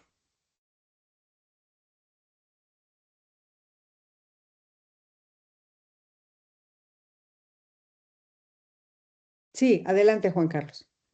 Y luego nos vamos con Denise. Bueno, pues más que nada que considero yo que estas circunstancias artísticas de los lentes que usted menciona, pues también son parte como de las emociones, ¿no? O sea, si lo vinculamos en la cuestión actual, desde la situación como de esta responsabilidad afectiva y de los límites que deben tener las personas, ¿no? Que anteriormente no se tenían, ¿no? O sea, si lo vemos en el contexto histórico, pues al final de cuentas la mujer era un simple objeto en ese momento. Por eso supongo yo que la chica está triste, ¿no? O sea, pues digo, más que nada porque era un objeto intercambiable. Y ahora Claro. podemos ver la belleza de diferentes formas, ¿no? O sea, la cuestión del arte moderno se considera de otra cuestión diferente. Ya no se ve esta estética femenina que se vinculaba a la cuestión delicada, que necesitaba ser protegida, que necesitaba ser cuidada porque la mujer era frágil, ¿no? Actualmente con los movimientos feministas, pues se ha vinculado la estética de la belleza femenina de diferentes formas, ¿no? Creo que fue en la segunda ola del feminismo con Simone de Beauvoir, donde se mencionaba que era lo femenino, ¿no? Si era algo que la mujer tenía o si era algo que era implantado desde el concepto de lo femenino, desde la visión masculina, ¿no? Entonces, como tal, pues que era lo femenino. Entonces, al final de cuentas, estos límites también se vislumbran y se van como alejando de diferentes circunstancias, ¿no? Y connotado con lo que usted mencionaba de la naturaleza, por ejemplo, de mi parte no soy muy pro de estar en la naturaleza, me desespera mucho. Creo que yo soy sí un animal industrial en toda la medida de lo posible. Porque Ay, al Hitler. final de cuentas, porque al final de cuentas, o sea, yo amo demasiado la arquitectura, o sea, puedo estar en la Ciudad de México, que como bien le llamaban, ¿no? La ciudad de los palacios, y me puedo perder. Yo sé que hasta hay un buen de caos ahorita, porque es una de las ciudades más pobladas, pero la amo demasiado, ¿no? Siendo una de la segunda ciudad con más museos en el mundo, y es una cuestión que considero, dices, wow, qué increíble, ¿no? Entonces, no soy como muy pro de eso. También estoy como muy cerca del arte porque se pinta al óleo y sé tocar el violín, ¿no? Entonces tengo como esta circunstancia un poquito más en la práctica del arte, pero al final de cuentas considero que se van vislumbrando los límites. Por ejemplo, podemos ver la cuestión del arte, ¿no? Como si lo vemos en una situación capitalista, como el arte o la cultura a veces tiene un cierto privilegio, ¿no? Solamente ciertas personas lo pueden considerar o observar, pero este arte al mismo tiempo se va modificando, ¿no? Creo que Paco Taibo II, Ignacio Paco Taibo II en algún momento mencionó que el Paco, sí te danzón digo. vino, cito a Ignacio, no son mis palabras, que el No, me danzón refiero le al vino a... nombre. Sí, sí, pero digo, cito las palabras del autor, porque él dijo que el danzón le vino a dar en la madre al vals, ¿no? Porque al final de cuentas el vals era una cuestión de estatus, de una situación que hasta fue un movimiento relevante, porque anteriormente, si nos vamos a la cuestión de estética del baile, la mujer no podía ser tocada, ¿no? Los bailes medievales eran más como de palmas alejadas, y el vals se considera una situación revolucionaria porque la mujer ya era tomada de la cintura, ya era tomada de la mano. Entonces ya era una situación de quitar esos límites que se tenían en no tocar a la mujer porque era frágil, era pura, era casta. Entonces, digo, se estaban modificando como esos también límites, ¿no? Y podemos ver esta situación de la modificación de los límites tanto en la estética como en las diferentes circunstancias sociales, dependiendo de la evolución del ser humano. De acuerdo, muy bien, muy interesante tu postura.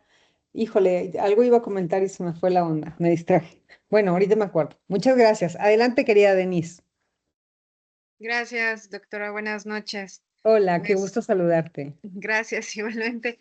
Pues me queda sonando la frase que ahorita nos compartía, en donde menciona hasta dónde la cosa es lo que es. Y esto me lleva a pensar justamente desde el sentido también experimental las alteraciones o las diferentes variables que puede tener la cosa en las diferentes circunstancias, en los diferentes escenarios o en los diferentes grupos sociales. A partir de allí se genera una evolución o se puede generar una idea de lo que es esa cosa.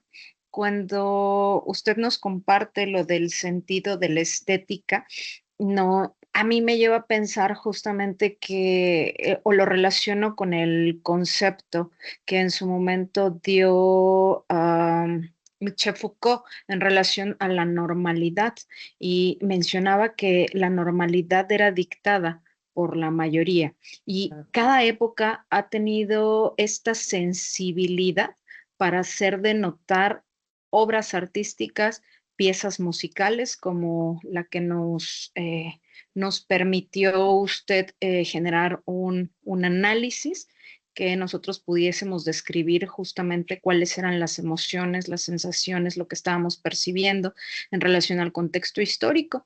Entonces, esto ahorita yo lo relaciono con las diferentes épocas que ha tenido la historia de la humanidad, donde justamente ha podido desarrollar esta sensibilidad y ha podido generar una contemplación de la belleza y que a su vez ha generado concepto en torno a cómo tiene que ser esa belleza, cuáles son las reglas que son aplicadas en ese contexto histórico y que posteriormente evolucionan. Ahorita justo el compañero mencionaba, ¿no? La evolución, por ejemplo, de la música o la evolución incluso en la forma del baile, la forma en que es concebida justamente la mujer en diferentes momentos históricos y a partir de ello, pues es también parte de lo que puede dictar una sociedad conforme a los valores culturales,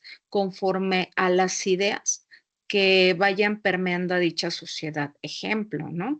La época victoriana, a partir de este resalte hacia la obscuridad o hacia el tono oscuro, ¿no? Instaurado principalmente por la reina Victoria, que a raíz de la muerte de su esposo empieza a portar el luto y dura años de luto y a partir de ello pues se entiende como la época del recato, la época, lo voy a entrecomillar, donde no existen excesos, sin embargo pues en la cuestión nocturna el sentido del exceso, el sentido del deseo, de la pasión, estaba permeada dentro de la sociedad. Entonces, considero justamente que esta cosa es en cuanto a la idea, al valor, a la cultura que se esté gestando en ese momento dentro de la sociedad hace que esa cosa sea y la sociedad también hace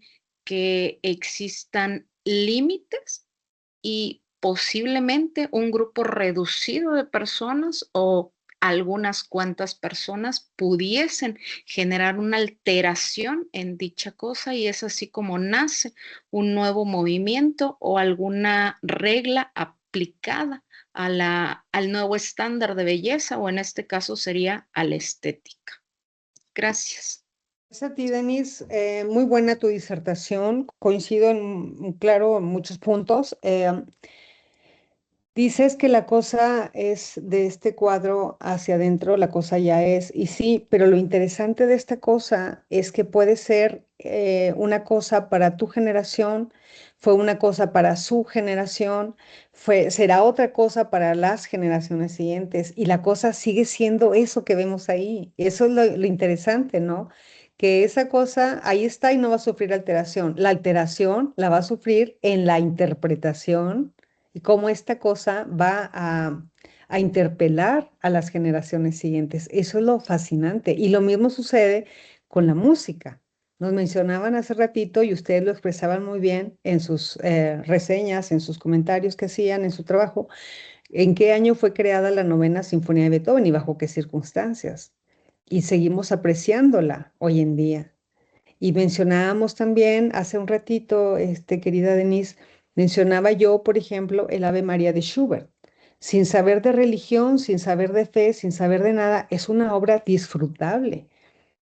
Para mí, habrá quien lo encuentre como, ay, me pone a dormir, pero a mí me exacerba esa sensación de tranquilidad, de paz, de armonía, de equilibrio, y yo la encuentro bastante gozosa. Entonces, bueno, así es, la cosa es, porque ya está hecha, cada cosa es autónoma en cierta forma, pero el contenido que le vamos a poner nosotros a la cosa, eso es lo fascinante, que va a ir cambiando con generaciones, con formaciones, con formas de pensar, con culturas. Eso es lo que hace rica a la obra, que puede ser interpretada desde cualquier tiempo, desde cualquier tipo de personas, sin importar edades, sin importar nada. Eso es lo fascinante del arte y lo fascinante de la belleza. Muchísimas gracias, Denise. Adelante, querido Rafael. Doctora, entonces, bajo la perspectiva platónica, aristotélica, am, por así decirlo, una película de terror,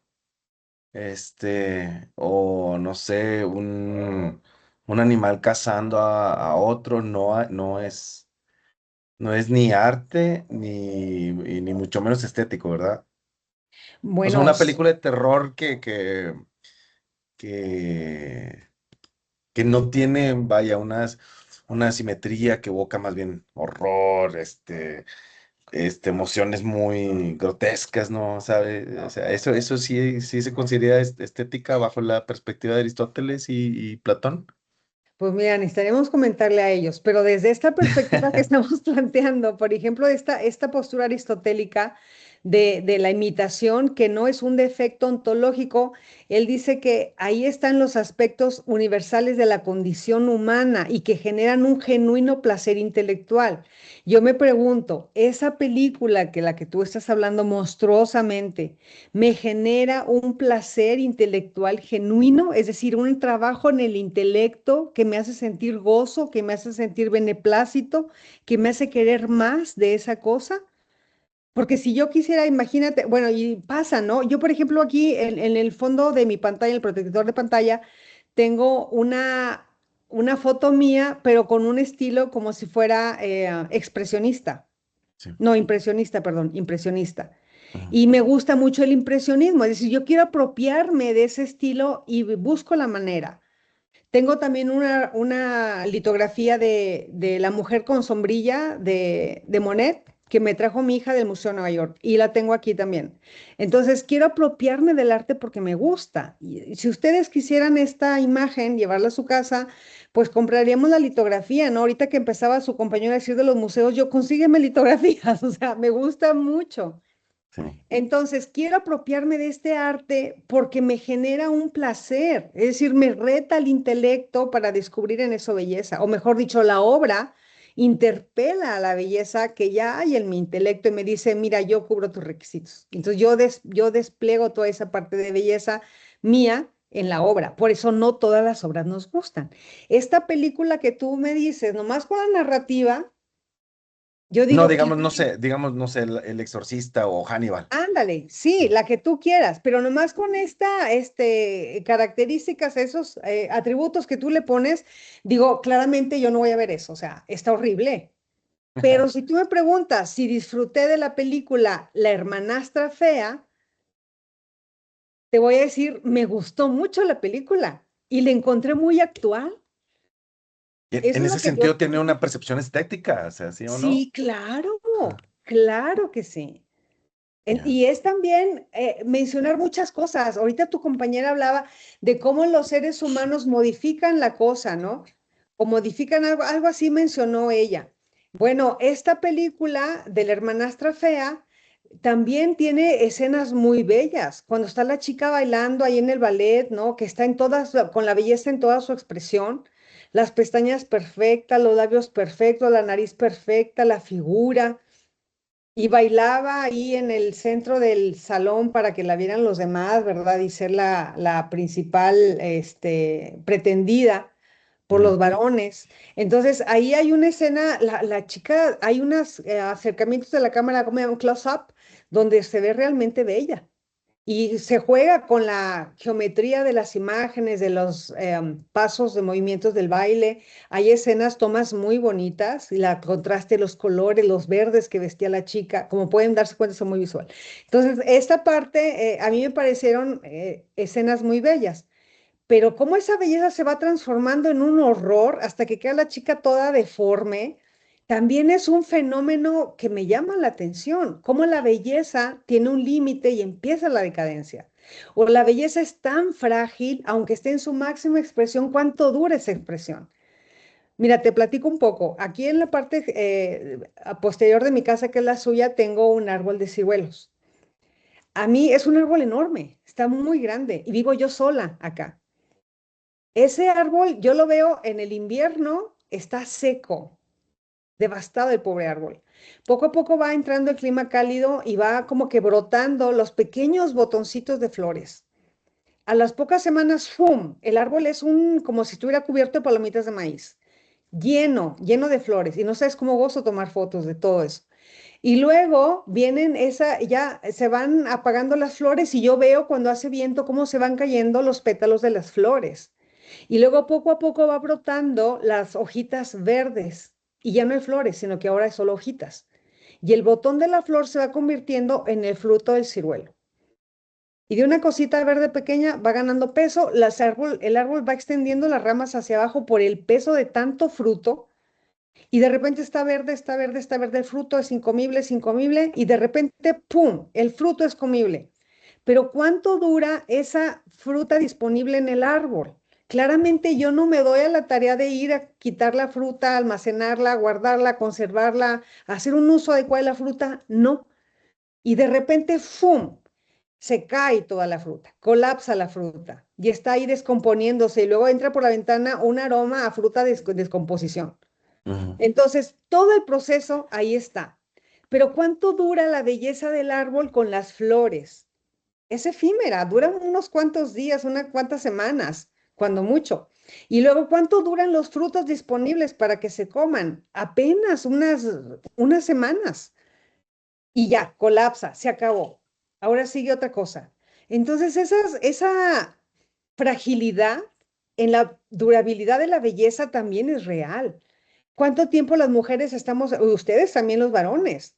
Aunque las mujeres es un poquito más observable, porque claramente pues los cánones de belleza que nos han sido impuestos son cada vez más rigurosos y cada vez las mujeres caemos más en esa idea perturbadora de querer ser jóvenes. Ahorita la vejez no es considerada para nada algo bello, es algo no deseable ser viejo. Y hay otras teorías también muy novedosas que nos hablan de que las mujeres en sus 50, 60 todavía están en una edad muy productiva. ¿Y qué están haciendo? Y están haciendo ya también ciertos movimientos sociales, el cursar por esas edades, con una capacidad intelectual bastante, todavía bastante rica y un potencial claramente perceptible para poder hacer un algo. Entonces son Ujú. movimientos sociales bien interesantes, tienen un nombre, de hecho por ahí ando pretendiendo formar un diplomado de eso y lanzarlo, porque son posturas bien interesantes desde donde perspectar los ejes de desarrollo del ser humano. Entonces te digo, ¿cuánto dura la belleza en todo su esplendor? Cada vez queremos que dure más, pero sería como yo pretender congelar mi árbol de ciruelos. No lo puedo Pero meter en un refrito así. Dime. más bien, bueno, yo pienso, el árbol siempre es bello, ¿va? Ah, El claro, fruto cae de vez sí, en todas sus cuando. modalidades, sí. Así Y las mujeres también.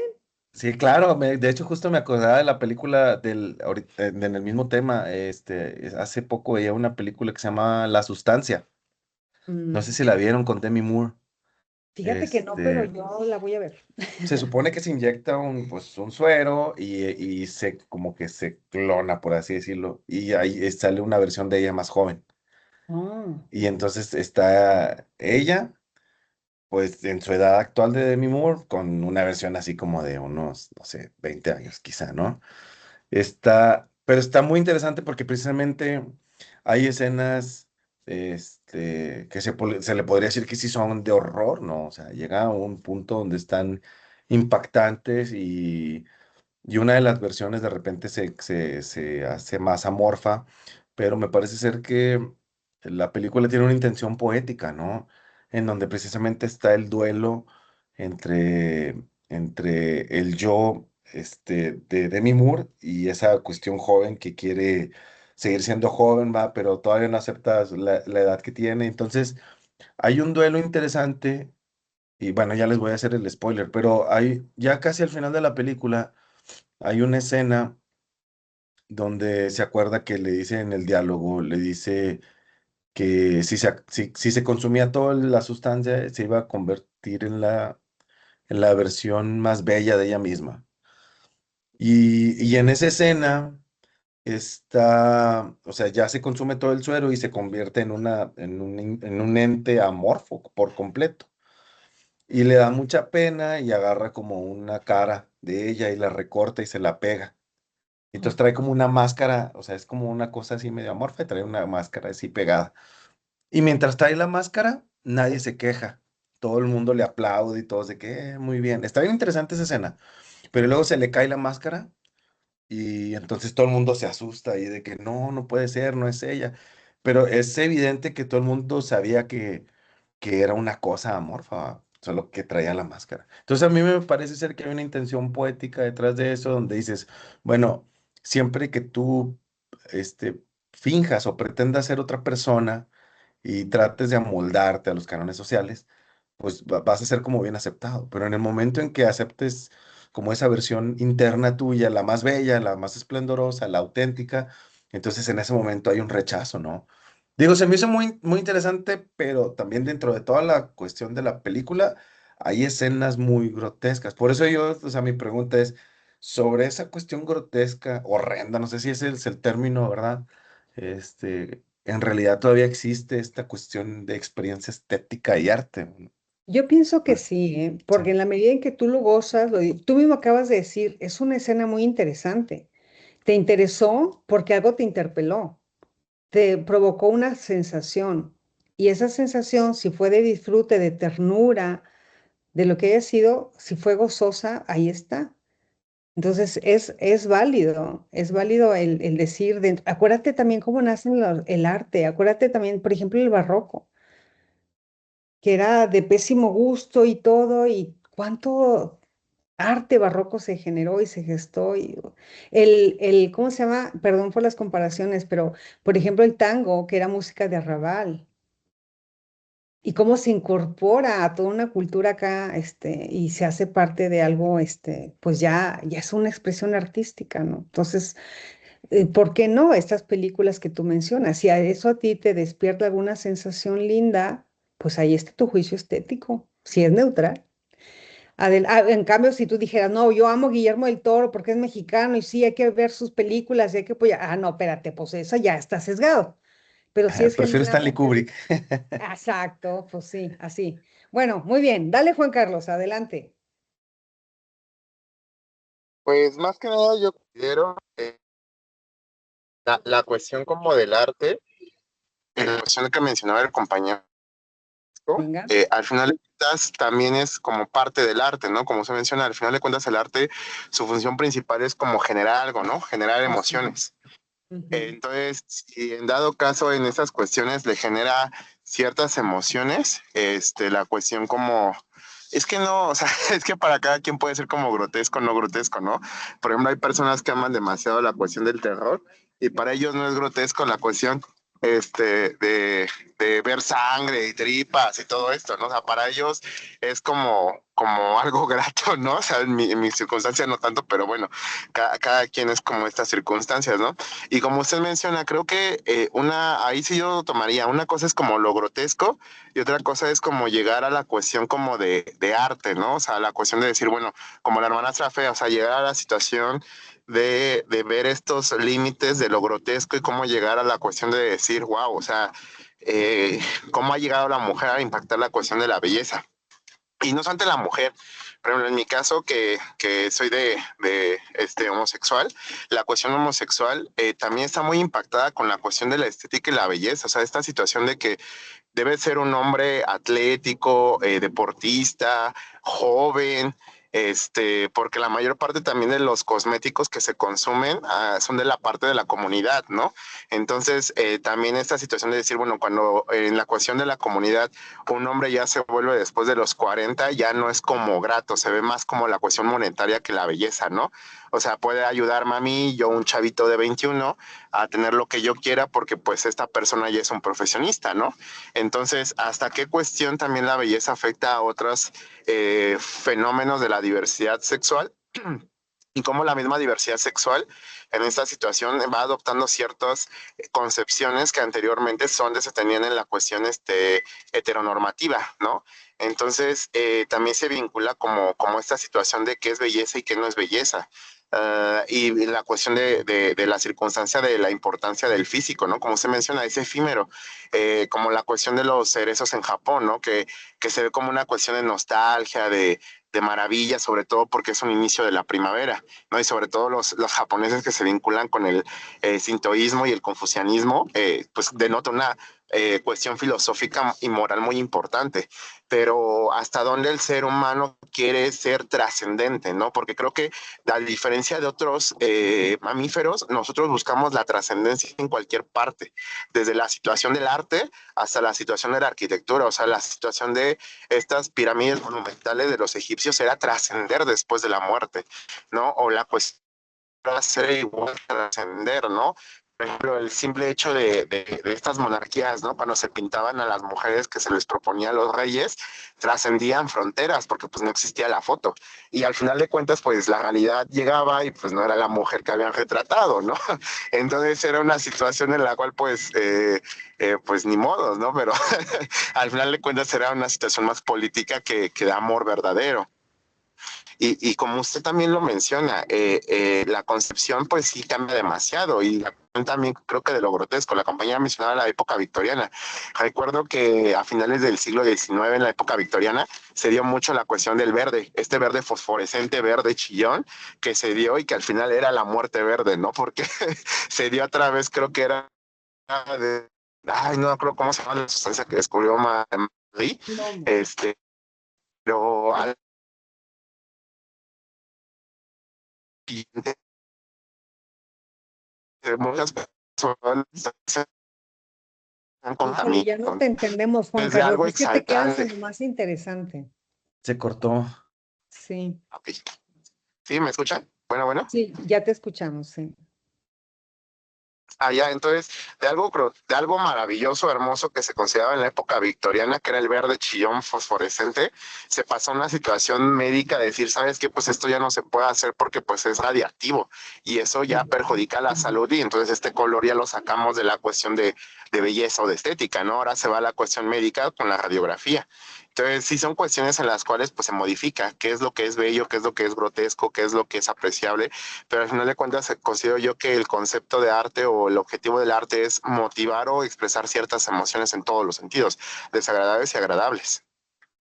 Sí, es correcto, porque al final del día todas las emociones son válidas y todas las emociones son buenas. No hay ninguna emoción que no sea buena. Incluso la ira se necesita para levantarnos todos los días de la cama y hacer nuestra rutina. Solo que se necesitan unas gotas de ira. Lo malo es cuando le dejamos poner todo el cubo de la ira, pues ahí sí, eso es lo delicado, ¿no? Por eso hablamos ahora de esa gestión emocional, que como pueden darse cuenta, hay posturas filosóficas bien interesantes. Tenemos, por ejemplo, la vida contemplativa. Ay, nunca puedo pronunciar el nombre de este señor. Eh, Shun Han, Byung-Chul Han, una cosa así. Exacto, eso. Byung-Chul Han. Exacto, una cosa así, con todo respeto para el autor, porque aparte me encanta también su teoría, y tú lo mencionabas, creo, ¿no? Desde el amor líquido, toda esa parte de su teoría es bien interesante, pero también tenemos, pues, otros muy interesantes, como te decía,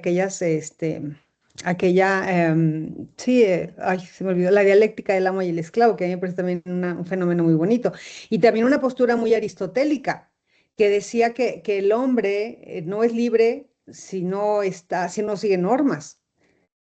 Entonces, la verdadera libertad está en tener normas para seguir, porque si no tenemos normas es que cada quien haga lo que quiera, y eso no puede ser, eso no es normal. Dejar la libertad a toda la parte visceral no es lo normal. Lo normal es la regulación, el vivir cada experiencia, pero conscientes de que esto puede tener una repercusión, conscientes de que en un momento mi libertad se va a tapar con la del otro y ahí tengo que ser otra vez frónesis y subtilitas, que esta es una expresión muy aristotélica, frónesis y subtilitas, prudencia y sutileza.